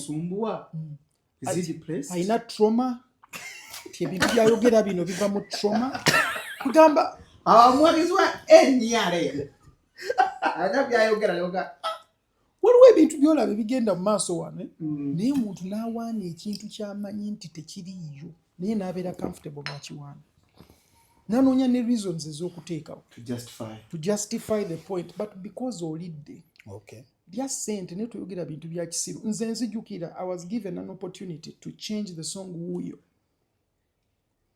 into an NRM song praising the president. I even did it. But I never released it. I actually deleted it. They were going to pay me heavily. Before Tubonga now. Hey. Before nga tebana collecting abayimbi generally, Wuyo was too big and the Wuyo nga chengendo yimbo no Museveni gwe nalonda bichi nali ndukyusiza. Nga sente nyingi zizikwatangako. Oli muvubuka muto. Ndi muvubuka muto nakajja mu industry it was 2015 nga 2016 tugenda mu kalulu. Remember najja 2014 ngegwako. Towards the mid of 2014 abantu bantegerera. So sinaweza adde myaka ebiri. Bamprochinga ku kintu ekyo. Muganda wange. Olima nalukola naye nekyusiza mu kitinga embazi natuula wansi nange nengamba ebintu by'ennyimba sibituufu. Nebuulirira natuula nzeka by the way. Obuuzanga n'essimu. Cause n'essimu yali amixinga n'oluyimba. Ne badi yaliwo. Buli omu yaliwo. N'okubaseza enyale. Muganda wange natunuulira ebikumi bya miliyoni by'emyendo misinga. Nentunuulira ebifo bye nali ngenda performingamu nga baplaninze buli wabi bagenda ogenda bali basasula millions zali 7 even those places to go buli lunaku. Nali ngenda kubeera miliyoni yoli yennyini. Naye muganda wange natunulamu nengamba bagonza. Oli muyimbi muto bino byoyimba tobikkiririzaamu. Because ne Facebook yange yali complaining nnyo even in those days about the system, about the education system, about governance. I used to write long messages on my Facebook. A lot chizi kyaliko ne kakati bobanga ogenze n'okebera. Nothing has changed, just the weather. But mu time eyo nekubamu mu mutima nengamba bagonza what you are lying. And the truth is that I was lying because majority of the things I was saying were untrue. They were not true. Era nengenda ne deleting oluyimba nakera ku macha nengamba n'essimu ndujjeemu nengamba ne yali angambye oddukola nenjogera naye mu butuufu ne mugamba mukulu sente nzitadde oluyimba luno I just don't feel comfortable and I had even told him before because he's my friend and I really appreciate him. Up to now he respects me and I still talk to him. He's now the Attorney General. Yeah. I told him personally. But even on my concert, he's one of the people who supported me. Ne concert yange eno naye nga na disagreeing naye. Si when but on principle. Wow. And I still respect him as a man. Wow. And he respects you as an artist. He respects me as an artist. But it's a choice. But I feel like Chirunji nyo kubeera honest. Even when we had the back and forth nga ngenze yokola I told him I just don't like certain things. Newe natula naye. Na mugamba nze I do not like the party. Even before recording the song, nangamba lwaki we talked about so many things in his office. Gundi. We bazimba keke wabazimba waliwo abantu wansi gundi yayina gundi office ye wansi nga ukakesha but kali katono kali ka Kongo kirire eri wansi. So but he's someone we exchanged with nemuwa views zange nampa views Even when I backed out, he was like, okay, it's no problem. You respect But him. Iran Kugami on my concert is one of the few people who sent me money to support me on my concert. Because remember the concert Nalinje Tedamu sent in hands. Sent me a couple of millions and said, Bagonze Zikuyande. But it has nothing to do with the party. I appreciate him as a man. There are so many gigs I've gotten to golf club because of people like him. Obochitegera abaina wo golf tournament says onga bampita nengena ne performing. Obochitegera why is because of that energy you have. Nakati gwogoba sente ye Kenzo ayiga sente. Not kyayagala because different people want different things and I still respect Kenzo because obera n'obuvumu obwo bukkiriza sente ezo. Kenzo muvumu. Ogiyaseza NRM. Yeah, muvumu because kyayagala ate bwabanga kitunuddemu you look at even his lady wa bandi yemu bazanyira mu bandi yemu ya kyenvu nenze buwetegereze nyimba zange ninayo olimba bawita amenvu gendo oluwuliriza oddemu amagezi gendo oluwuliriza olimba bawita amenvu ojja otegeererawo kepasa alowooza ati yeah, what does it think about the political state of the country? Do you just go and listen to that song? About his about Tumo campaign. I mean, I'm saying about glorifying it. Don't you be a NRM? I was a President Museveni and Kalulu. Kyebalina okukola Bob ebintu nga bwabira babulala. Nedda kyabalina okukola olwedde baba bamuguza abatayogera nga ye abatakyalina mutwe gwe. Nati wojoininga usually kyovola banze I support Nope.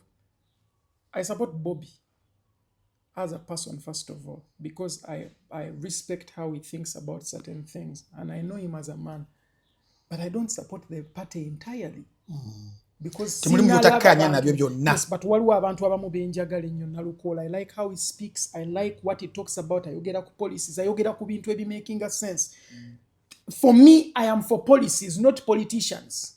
You're for policies. Because problem ekitutawanya is the policies. It's not just the politicians, it's the policies and ideology. Ideologies zebayina. Awali obuzibu. Waliwo omuntu w'NRM nga n'ebintu byayogera by'amagezi ng'asobola n'okuwa submission mu parliament ng'eyamba buli omu. Nga tagendedde ku bintu bya group thinking as abantu babeera mu party. Because parties bring group thinking. Whereby bw'obeera ng'oli under a party oba tokyalina mutwe gwe kyembadde nkugamba ekyo nti weesanga nga olina okukkiriziganya ne party kyebeegambye whether kituufu oba kikyamu. Because you're under the party, you no longer cease to have your independent brain. But me Bagonza nkyalina omutwe gwange. Ndi waddembe nnyo okwekyusa singa oba okoze bubi. Naye bwe mba neegasse naawe n'ekibiina kyo nyinza ofuna obuzibu okwekyusa. Nobeera compromise. Nakkiririza mu buli kimu.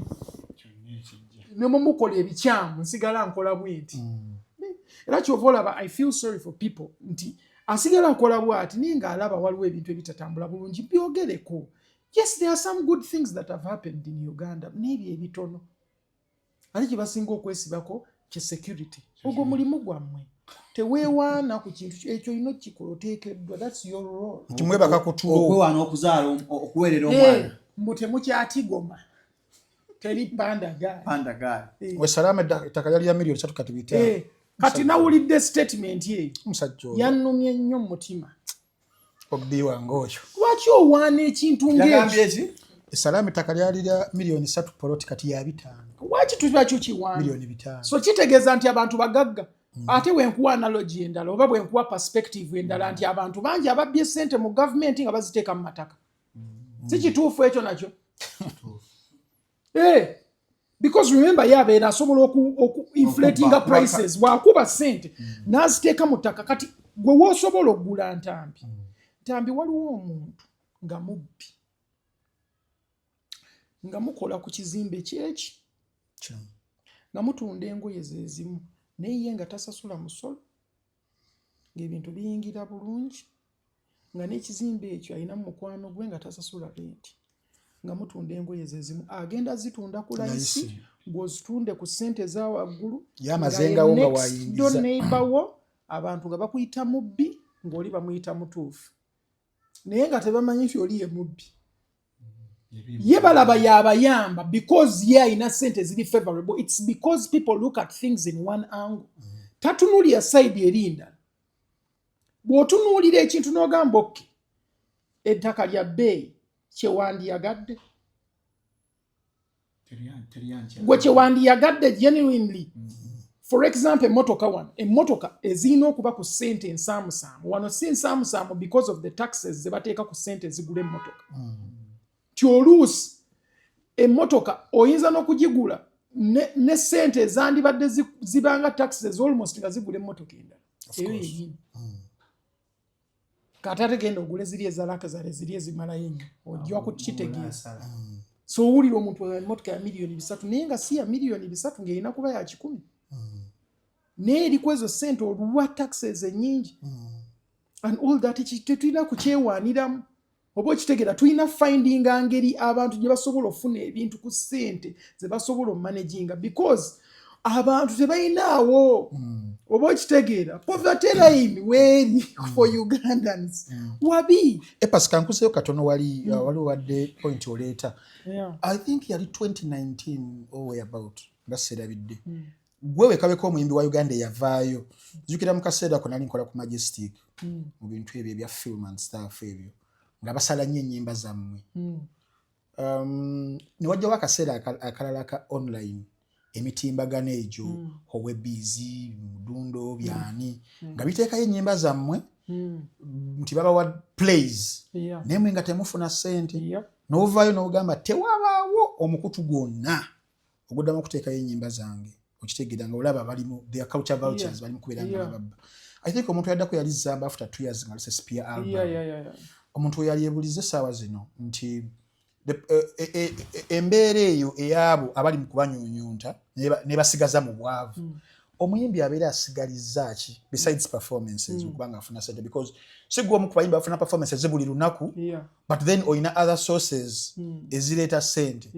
Era ku show ng'eno nti twagala tuyigirize ku bantu which other revenues omuyimbi kwayinza okubeera nga asobola okugiraagiramu nabeera nga afuna ssente waba talinnye ku stage kubanga at least asobola okubeera nga mukakkamu nga ne deals ezo wezijja zitwogeddeko ng'eza eziringa ng'eza stand agamba akannerekereza.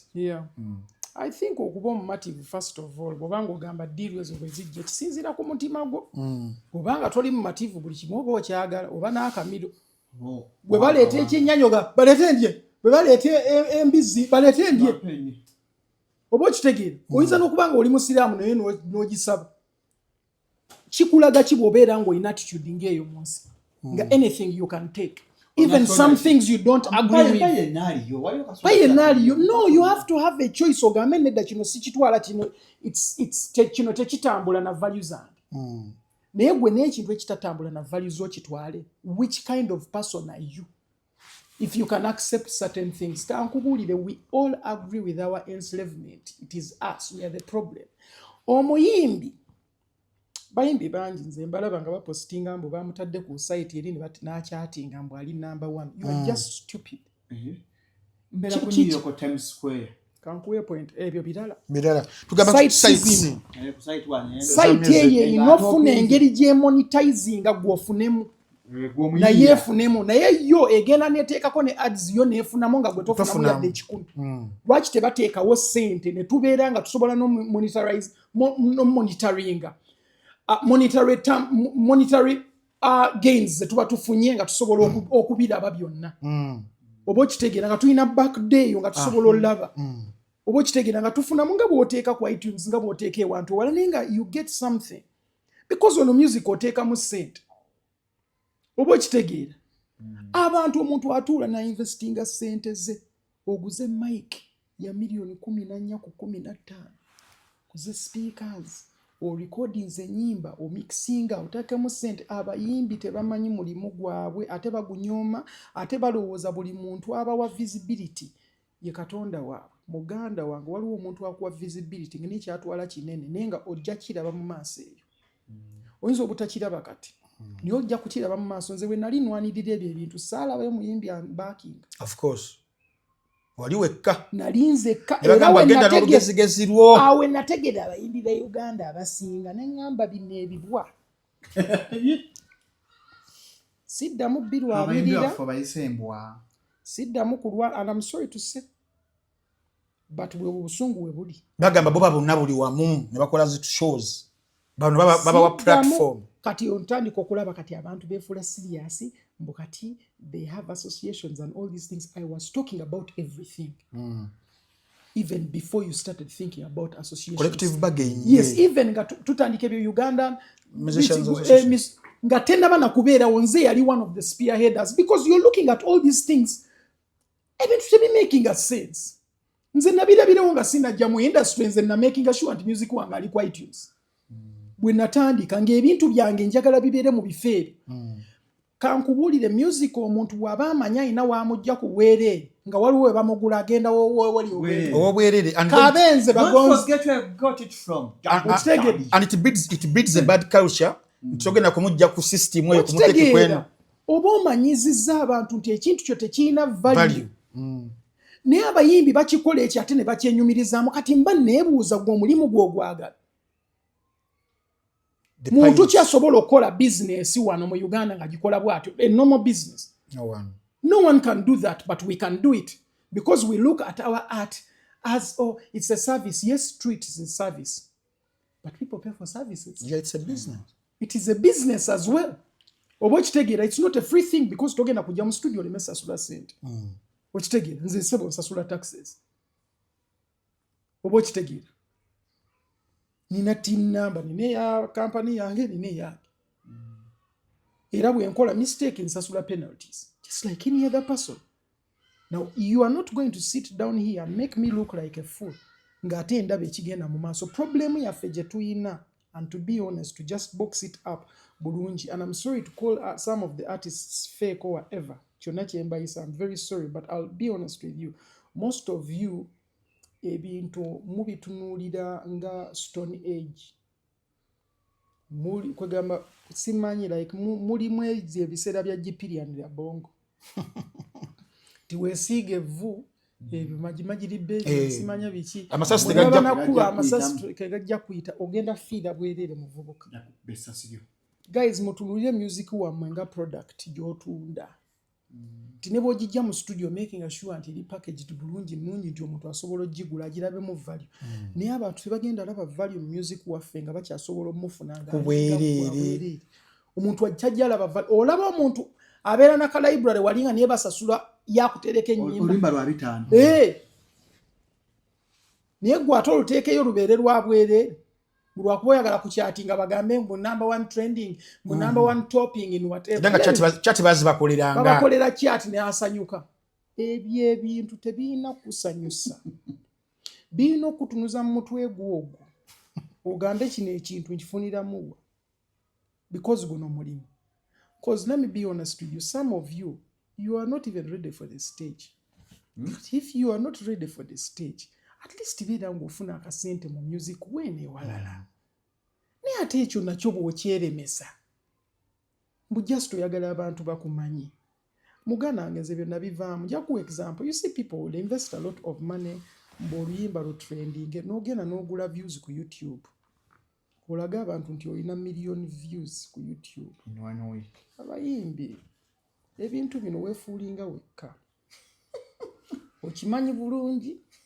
Walidde akawungeeka opostinga ebifaananyi kyolabye ku internet ng'omwana akipostinze ng'alya ku Javas screenshot nze okitadde ku TikTok. Okikyusizaamu kitadde ku TikTok nti okiwadde filter empya otadde ku TikTok mbu enjoying lunch. Naye ng'okimanyi bulungi nnyo olidde kawunga na bijanjaalo. Nti muggwe ng'okimanyi. Ng'okimanyi. Naye ng'abantu abalala bafuulinga. Now other people see you as a person of quality. Mbu gw'oliera mu bifo ebiri high end. Naye nga mu mutima gwo okimanyi omuyimbi yenna agula views. Bambi mbakubira mu ngalo mulimu mukukoze bulungi kozi mbambala. And I can see all those things. Mumusobola otuulawo wansi ne mulowooza nti abantu tebamanyi nti mugula views. Ffe tubimanyi bye mukola nabyo basookamu. Ebyogula views. Era kyova olaba ezange ziri wansi. Sigezaako nnyo kulwanisa views. Because views tezimataringa. Nsobola obeera ne views 5,000 ku luyimba. Naye nga mulimu bafaana aba quality 1,000 nga they can come for my events. I know. That is more important than you buying views of machines. Bots. Nobeera nga in actual sense ofunye 4,000 naye nga video eriko miliyoni emu. Zirina abayimbi bangi wano bomumanyi wano mu Uganda nga balina ennyimba zaabwe nga ziri mu miliyoni 2, miliyoni 1.5 nga naye tewali wali omulabye ng'ayimba. Kati n'ogamba ono Guy miliyoni emu eriruddawa eriwa abantu kikozi kitegeeza bw'obeera ng'olina miliyoni view abantu baba bakwagala. demand ebeera waggulu. Naye nga tolina gy'oyimba. Did you outprice yourself out of the market? I don't think so. Oba kitegeeza companies zinoonya ba influencers tezikunoonyako ng'olina numbers. And by the way, some influencers, waliwo influencer w'ebweru baamulaba company ng'alina million views oba zaali million followers okwo ku Instagram ne bamufuna aba influencingire bali batunda oba ngoye yatunda engoye 3 muyimbi wa wano million followers ng'ainako million nga 4 n'ekintu oba 3 yatunda engoye 3 ku 5. Do you know what that means? Because right now kyangu nnyo okumanipulatinga system olage ekintu ky'otali. Naye the real you will come out when certain things are needed. Is that a threat? No. It's not a threat for me. It's a threat to them because ebizibu byabwe bagenda obifacing. Nze sijja kubeerayo. Nze sibeerayo ng'olina million views. Nga landlord yakubanja eyo sibeerayo. Naye ng'okimanyi bulungi nzibe. Kankuweeyo point emu okimanyi nti million view ya YouTube wano mu Uganda ng'eri ku luyimba olw'eddakiika 3 teruweza yadde miliyoni 1.5. eza sente ate gwe otaddemu ssente mmeka olwogwe naye ng'atotaddemu ssente ogezeeko okukakasa abantu nze obwo budde mba mbumala nti okimanyi nze nsobola okuwa example nze Bagonzi nsobola okudropinga okulaga nti abantu babba views nsobola n'okikolera ku channel yange ne ngenda mu wiiki emu ne nkulaga nti nsobola okukola ennyimba zange zonna nga ziri ku million view nga nsasudde kikulaga ki? I can do it. Naye nfunamu ki? That's the question, and that is what I draw to one artist who's trying to fool himself. Yes, I understand bakigamba mwekyo nkikola kiraga abantu something so kifuna abantu perception. So she's selling a perception. Naye muganda wange you cannot tekikuyamba kumanya na kugeejinga wawo oyongera maanyi. I know. Bw'okwata page yo n'ogigrowing organically omanya woyongera amaanyi. Omanya content atambula n'omanya kano kakola bwe kati osobola tosobola kikola ng'oguze buguzi. Kati for example ffe ku YouTube wano bamanyi omuwandiikira ku bantu bakyaza yamugamba abantu mugamba omuntu oto wali mukomezaawo. Few of your subscribers are choosing to watch this video. Kati omanya toyo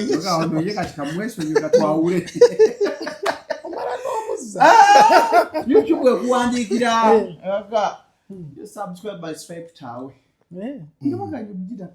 Kale kinyamba ne mmanya ono bamulabye batya average video yeri etya bamwe dakiika mmeka no wetegeera. Yes, I think that is the most important thing because olaba bino ebintu byonna bye tukola man it's all vanity.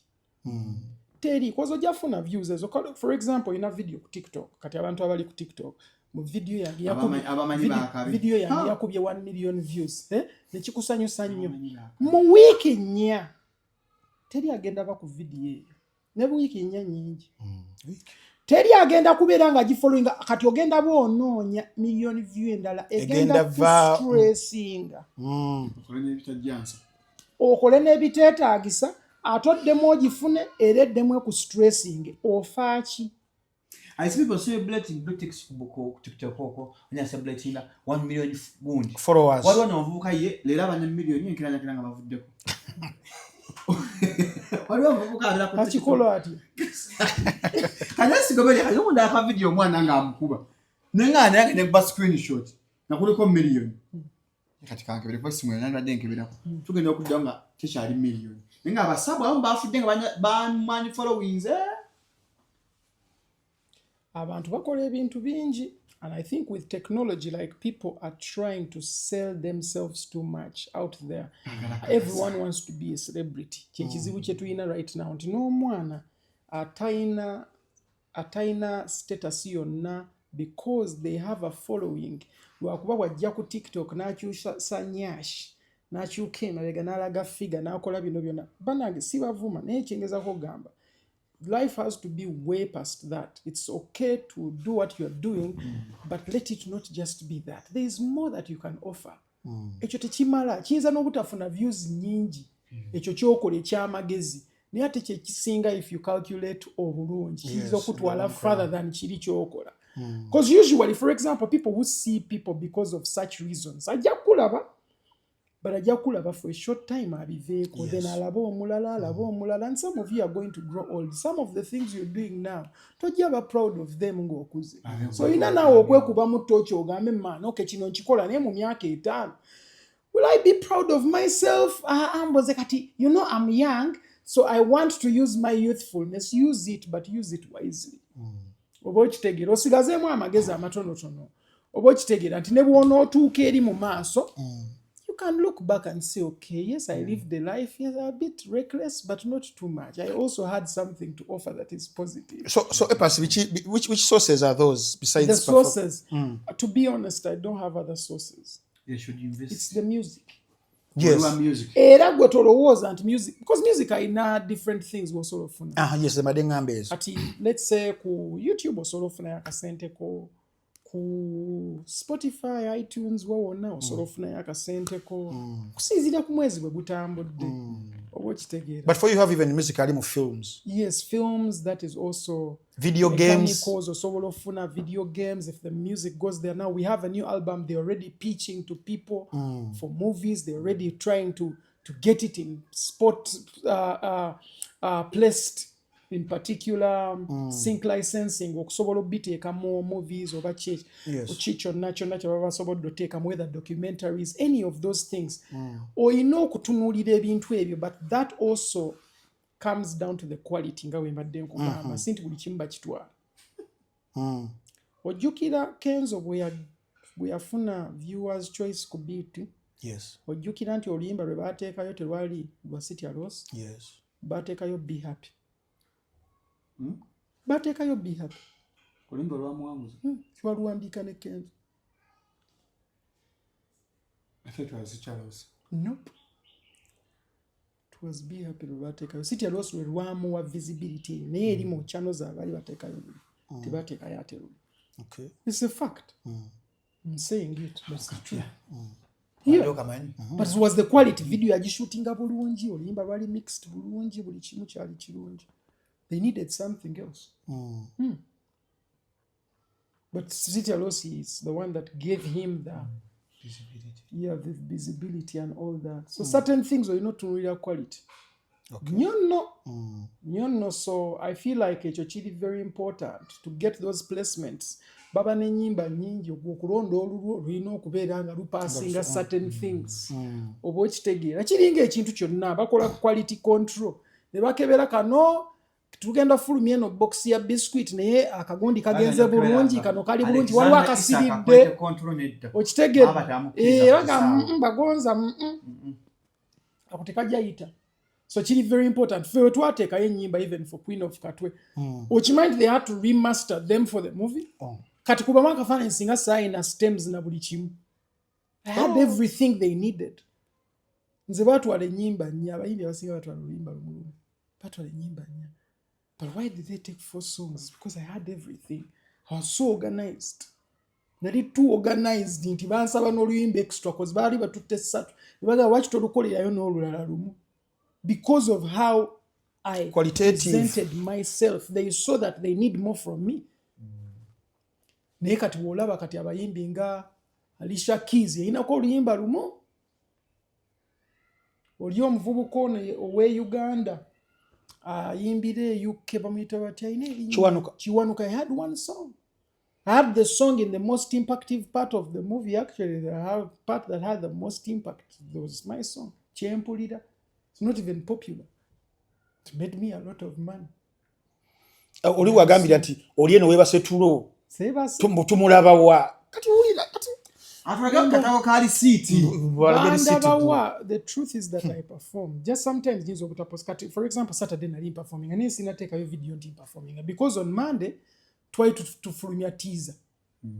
ye oluyimba olujja ne label gye nkola nayo right now ye Switzerland gye tukola nayo on this particular album oba okitegeera buli luyimba olugenda ofuluma luli planned until the 8th month of next year. Everything is already in order. Abantu babeera wano mu muzannyo omuyimbi asooka kola kayimba n'akola leero n'agamba ndoza akafulumya enkya kino kyenkoze njagala mu kifulumya enkya ntambisi n'abachallengeyo olowooza lwaki because that's how we work. The way those people work, they are too organized. Every time obeera mu communication ze wano osobola okulaga like even certain things that I don't know olina akugamba no we also have this oba okitegeera manager waffe atuyambako in this particular project olaba nti kati ambuuza can we need to add this is what we need. I need to ask a question. Have you ever been on this? We want to put this on the label oba okitegeera we want to have this kati tukole bwetu. I'm going to help you with that profile. I'm going to do it for you. Weetaaga abantu abamanyi ebintu by'otamanyi. Should I say that oli mu nsi nkyamu we are not meant we don't deserve to have you? People say that. Mwepasi atuyamba buyambi obeera wa amazima gali nti sibayamba buyambi but it's just that I'm showing you a level of professionalism gy'otatera kulaba naye tekitegeeza nze ndi munnayuganda fully UG fully Ugandan but the thing is that the way I approach things has to be on the world stage. We can't do things as a joke. On Sunday, it's the first time we actually went with our own mixer, with my producer on stage, as my sound man and as the person who plays my music. Because we've noticed that ogenda mu mabaala, bateekako sound nga nfu, balina bu mixer nga buli cheap. Ogenza performing ne bakuteekako sound nga biwaawala. Kati tujja n'ebyaffe. Abantu bateerewo mixer wali, kolbe music nga sound ogiwulire nga nice nga bwe twagireeta mu Serena bwe tugenda ogireeta mu club yo. That is what we want to do. Kati gwotuula onogamba neeraga naye nze ndi mu quality control sigenda kukwata brand yange malega gitwala mu bifu ekole ebintu by'ekisiru. Abantu ba red card abamabala fees zo bazikkiriza ezo bazikiriza. Actually I kept the same level but I still come with my stuff. That is for my sanity. Nganzo omuntu. It has nothing to do with your problems. Okay. It has everything to do with me. Zebizibu byo sibimanyi. Nzojja kunsasula ze nkusabye, neze jja kujja n'ebyango making sure omulimu gwangu gitambula bulungi. Gwe tojja faayo. Abantu bajja kujja banyumirwe whether nyimbye bubi. Nga mine yezenze nga mpulira sewulira bulungi ku mic ibi teli sounding nga bulungi. Bwe tekijja bakizibu kyo.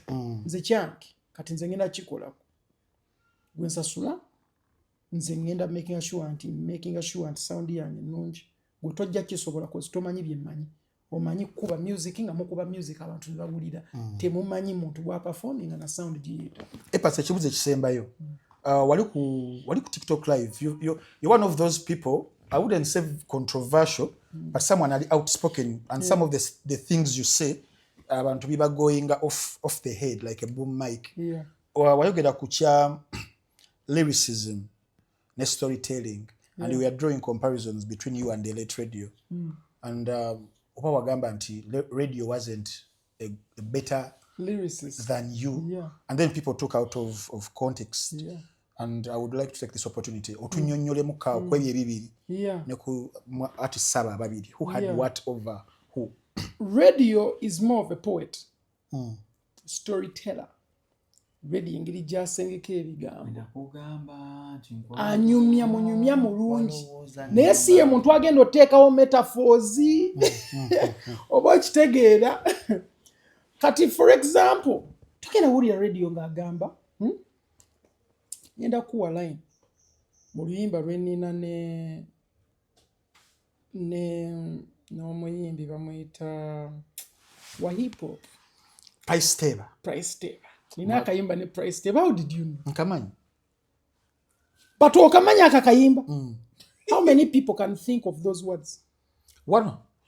My audience yaffe batono. Ojera waliso omukono. Yatusana fla purists. Okitegeera?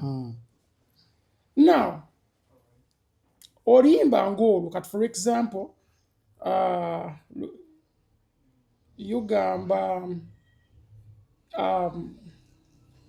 why would I rap with no UFO source? UFOs usually move in a source. See what you did? Why would I rap with no UFO source? Nayo oyinza ogamba source yennyini. Nga temuli ka source ako kali sweet. Why would I rap with no UFO source? Back from Saturn, make Christians cross. Saturn gye nali ntegeeza planet, nali sitegeeza star. Nye kati omuntu, ebyo radio makes things simple. I make things difficult. I want you to go to the dictionary. You intricate. Exactly. There is a difference between omuyimbi oyo akuwa intrigue n'ogamba badde ategeeza kya nga tokitegedde kiyinza n'okutwalira emyaka ebiri nga wakiwuliza okiyimba naye nga tomanyi kikitegeeza oba okitegeera. Tugenda ku rap genius n'atuvunulira. Exactly. Back from Saturn, make Christians cross. In and out the universe like Gaza world boss. Because Vybz Kartel is the Gaza world boss. But he said it in one of his songs that is in and out the universe. And that's what I'm showing you. Nyenze mugwengula nkomyeyo. Oba okitegeera. Lyrics are into Venus. You can't catch the unknown. Venus is also a planet. Lyrics into Venus. You can't catch the unknown. Lyrics zange zivudde eri mu Saturn zigenza mu Venus. Togenda zikwata because gwe toyina UFO. Gundi source egenda kutambuza ekutuuseeyo oba okitegeera. My bars are way above. What you have is bar soap. Oba okitegeera. Mude upon the Milky Way. You're cheating at the bus stop. Milky Way yeyo mu galaxies ne galaxies eyo wala. Oba okitegeera. Travel out the universe and back, asshole. Spread them like it's Hera Kabaka mu dancehall. Now, even a hip hopper, it's just because I don't want to rap. I am better than so many rappers. If I want to. Of course. Now it's a choice. If I wanted to do that, I started as a rap. But I chose dancehall, nezino sounds zindalantia. Cause rap, alimu okweraga kungi era kyovulaba wano wonna wakweraga like rap is very obeera olina okweraga ate nze music sometimes mbasagala mukola bwendi. So I knew that okay, I can fuse my hip hop in dancehall, but at the same time bere n'ennyimba ezo ezogera ku real issues kati nga bw'oyinza okulaba now sometimes they come with cautious music nga bw'olaba distant relatives bw'olaba album ng'eyo sometimes we need music like that. Oba okitegeera. Those are songs I would love to do. Kat for example, if I did some song like that ne GNL oli mu levels ezo nga patience. That's like one of my favorite songs. I can do that. Those tones I can do them. Oba okitegeera. Those are my songs. Kati bye bintu byempuliriza kati weesanga olina kibalansinga bw'obanga okola n'abana Uganda. You have to tone down the music. Era bye bintu radio bye yali aŋŋamba because radio found a way to simplify music. Yes. That is what he did. Me, I can do that and I can do the other side. That's why I feel like I'm a superior artist compared to him because what he does I can do. What he does I can do, and I can do even things he cannot do. That was the difference. And even if you're looking at intricate English things, the things I say is not what he says. He says things that are plain simple for you to digest. I am not that artist. Chovola, I do not think it's good to compare artists because people are different. The expression is totally different. Yes. So you have to appreciate radio yeka. Never goes an ogamba, never goes a nyimbira na eno mogerako yeka. Never otandiko bako ontanya. It is not worth it. Appreciate or no you're appreciating. Bono gambe bambi only myimbi mulungi no myimbi mulungi chigwe. Then epas awe nyini ochi breaking ze bulungi nnyo and then what was this I don't know if it's a stereotype eri feba consumers ba music abamu. Abalowooza nti omuyimbi omulungi ye muyimbi ow'eddoboozi eddungi eryanaamiriza eryo weerityo but the way you've broken it nti buli muyimbi asobola beera gifted differently and how they express themselves. Buju Banton eddoboozi lye liri rough but then not everyone can do buju. Exactly, it's a difficult thing to do. Yes. But olinakyetaaga ku mastering okikola kabe ba Bounty Killer sebo bakola vocal drills. Nosanga wano omuyimbi seba ayimba ragambo nze sikole tokola ebyo naye ate abantu b'okopa babikola oli musiru waawe. You think Bounty Killer, I want you to go and look at Bounty Killer's interviews. Yakyasinza okuyimba rough mu bantu abayimba dancehall. look into my eyes, tell me what you say. Oyo guy akuba kowa naye guy oyo akola vocal training. Muyimbi wa wanagamba bya kisiro.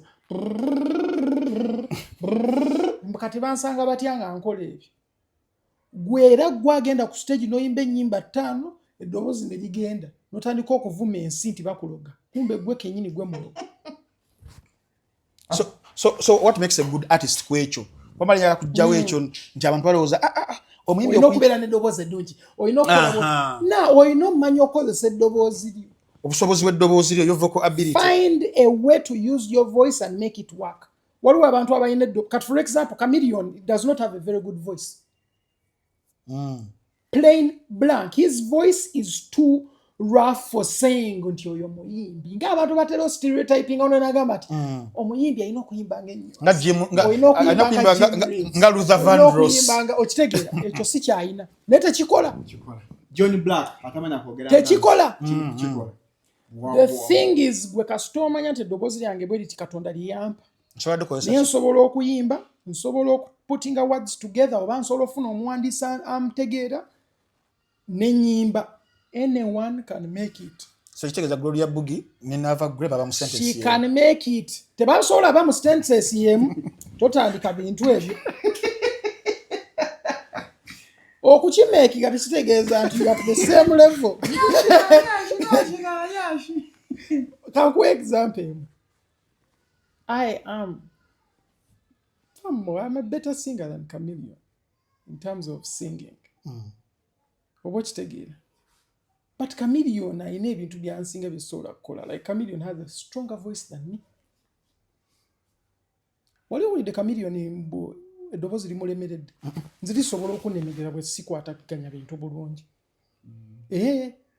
Because remember, nina okuyimba obuyimba obuli slow, nina okuyimba obuli rough, ennyimba ezisinga nnyimba ekiri tone ng'eri wansi n'ennyambuka n'ennyimba raga n'enkola ki. I have a lot to do with my voice, and that means I have to handle it with care. He does not need to, because he sings in the most comfortable way. Because that's almost how he talks. For me, that's not the case. I talk differently, I sing differently. And sometimes I sing like how I talk in a particular tone. Niye ate nina ne tones endala zenkozesa. It becomes tricky. So nze nsobola ofuna difficulties oli n'atazifuna as much. Okusinziira ku ngeri register y'eddoboozi gye likolamu. So for me, I feel like it's quite complicated okutunulira abayimbi n'olowooza nti ono noono muganda wange waliwo abali comfortable mu maloboozi gaabwe. Ng'almost lyayogeza. So bw'ajja wano n'ayimba nga tagenda funa buzibu. Naye gwe bw'oba ng'olina okukyusaamu something in the way you use your tone to sing, that disturbs your vocals. Then you break for me the three, Chameleon, Bobby Wine, and Bebecool, in terms of how they are gifted differently. I think Bebecool is more controlled. How? Tatera kukwechanga nnyo tatera omulaba like usually eddoboozi, because Bebecool is a better singer than all of them. Wow. Hey, mukuyimba wetegereze like in terms of melodies, bichi Bebecool has more range. Bane muwulirize wano Bebecool has more range mu melodies. Because bano bonna nalimba studies. Bayimbi benzenda bankula. Oba okitegeera. So omulaba ye asobola okugenda mu bifo bingi. N'eddoboozi. Solo muwulira mu reggae amukubira ddala. Solo muwulira mu kali ebidandali n'abikubira ddala nga biyitawo. Mu luzungu wano bu R&B. Because n'owuliza like some of the first songs of Bebecool ezo we mwagalira.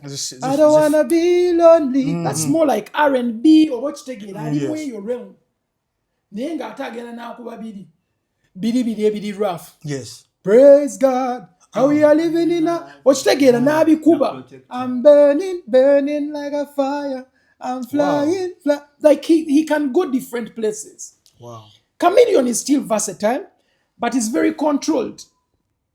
Versatility tabuuka nnyo. Chameleon is more rough. Solo kuba dancehall, nasobola n'okuba ekyo ekiswahili ekyo kidandali ekyo bwe kityo nga kiri fused n'oluswahili. It's like bongo n'ekyo. But he's more in that range. Ne Kazuuka ayina engeri gy'akayimbamu mu ngeri ye. But for him, he has a raspy voice. Oba okitegeera. So engeri gy'ayimbamu actually it even cuts even the topics zasobola okuyimbako waliwo topics zatasobola kuyingiramu okusinziira ku ddoboozi lye liririmu obusobozi bw'eddoboozi lye Chameleon tagenda kuwoomereza nnyo luyimba kino owulira Chameleon noga Chameleon yawoomereza that is not how he sings then ate Bobby Wine is more like a storyteller because Bobby Wine is not too melodic he can but not as much he knows his Bobby Wine oyinza omulaba kati nga bw'olaba Martin Luther approach to music is more like I'm telling you this and you will understand it even if waisewe myaka emeka ojja kujjukira statement zange he has a lot of points within his music but points cannot be brought in a very singing manner oba okitegeera nga Park we yali kati nga Park bwe yali olaba nti people would prefer a biggie if you're going in all the flow bichi naye Park is more impactful yes more memorable more quotable oba okitegeera so Bobby Wine kyayina and osobola okiraba in so many of his songs oba okiraba kati nga bw'owuliriza bwe weeyisa bulungi bakukozesa n'okoowa mbanga ayogera that I'm tapping into a person like mba ntappinga muntu nga bamuyita batya Fred Sebatta mba ntappinze muntu nga Eli Wamala because they are more talking like because kadongo kamu more feels like a speech yes you have to have that and Bobby Wine achine as well so he has that kind of thing so I feel like abayimbi bonna bayina qualities zabwe eziri different kyovula nze sola bakomparing kuzimba manyi as an artist okitegeera mba manyi nti onasobola okukola kino kisobola omulema kyakwetera okwogera the controversial statement nga tumaliriza nti you top of them bayisa bonna because byonna bye bakola byonna mbisobola ate waliwo ne byenkola bye batasobola kukola 15 November tugamba ku Serena wa Mickey Wine okwingira 15 emmeeza milioni 3 afinya zo Mickey Wine agala musomereddwa nyimba ya tina kalembe eri omwezi ka WhatsApp gwali ewe kwa plazigani business tambula bunja musagwa betting atina kalembe Biva Organic nga buli gift samu Serena natural health products Biva Organic basangibwa side zao emengo ku ndwadde zonna ezibaluma ez'abaami ez'abakyala twogera ku senyiga abalina ebifuba endwadde z'amaaso matuma ugwe buli kirwadde kyonna kyonna bo bakijjanjabisa butonde mmere saako n'ebimera babayise aba Biva Organic and Natural Health Products 2427 abagula essimu ennungi genda kuandika gisitawo ku Ivory G19 MacBook laptop tablets ez'abaana zonna simu ya first screen gadi smart face ID screen ya fat ya ndali azimba bajisimane wakapa ku simu ezo babenga bakola ko bulungi nnyo tulina libanaffe abalala abali mu ggwanga erya Canada tulina banaffe aba Smart Access abali mu provinces nga Alberta British Columbia Manitoba New Brunswick Newfoundland and Labrador Nova Scotia Ontario Prince Edward Island Quebec ne Saskatchewan bana aba Smart Access bagamba bagala frozen matoke frozen cassava frozen sweet potatoes frozen beans maize yes katunkuma vanilla nsene ne maganjo flour bano aba Smart Access babikutusako ku lujiro lwenyini ate nga bayina ne catering services mwabayina emikolo bano bafumbira ku mmere eva e Uganda ku essimu 437 332 7894 kanjidde mu 437 332 7894 abali ku application ya ya Muno Watch nyongera okubajjukiza nti week eno twafulumiza ka seri akapya mu VJ Junior ke bayita Chief of Staff kali abufuzi ka seri kalungi kali ku Muno Watch wabula siku kuliko ne Jupiter Ascending tugikomezaawo abagisubwa tuyina ne Columbus Sako tuyina The Call ne Roughneck wabula si VJ Junior kai yaliko ba VJ abala bayitivu kwe bali Emmy Jovan Tom Shaukan n'abalala VJ uliyo enkebera mu VJ uliyo kuzimu films za tereddeyo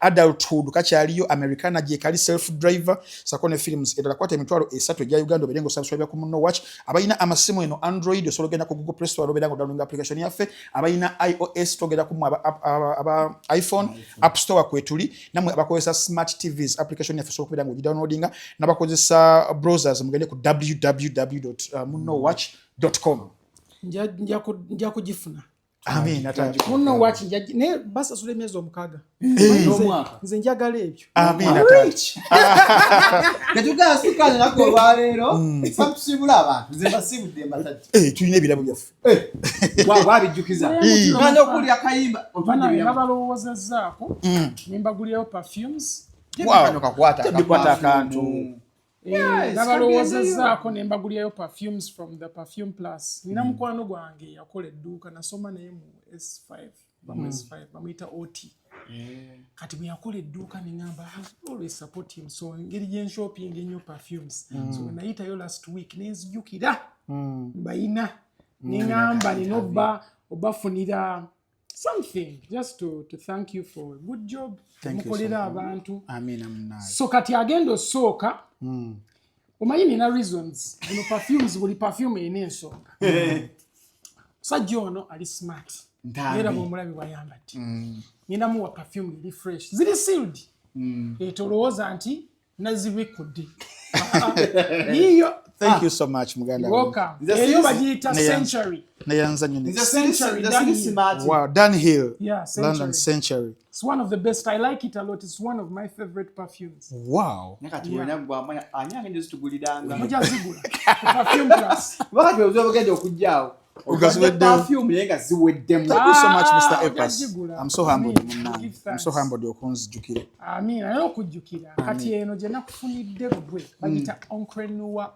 All Extreme wow Onkrenua All Extreme Onkrenua All Extreme wamanyi nnyo oluzungu so nayo nagijja ku perfume plus yeyiyo ogirabye sewo that's your perfume wow so eno nagikufunidde because you're more vibrant you like to go out sometimes so funidde ekintu ekisolo kyankalanya ekifo eri more gentleman because eri clean it's very versatile it can work daytime esobola okola ekiro nene esobola but this one is more outgoing as well so leero tugenda wa tutandika leero tugende ku live band ngenda kuyimba yakayimba ka Epas ajja kulopa bagonza namwe abagala perfume ennungi muge mwanganye okuziba wamunkukutu etwaganye balabe namwe ala tujja okukola kwa interview ku bintu bino kazibe kapo bulungi tasobola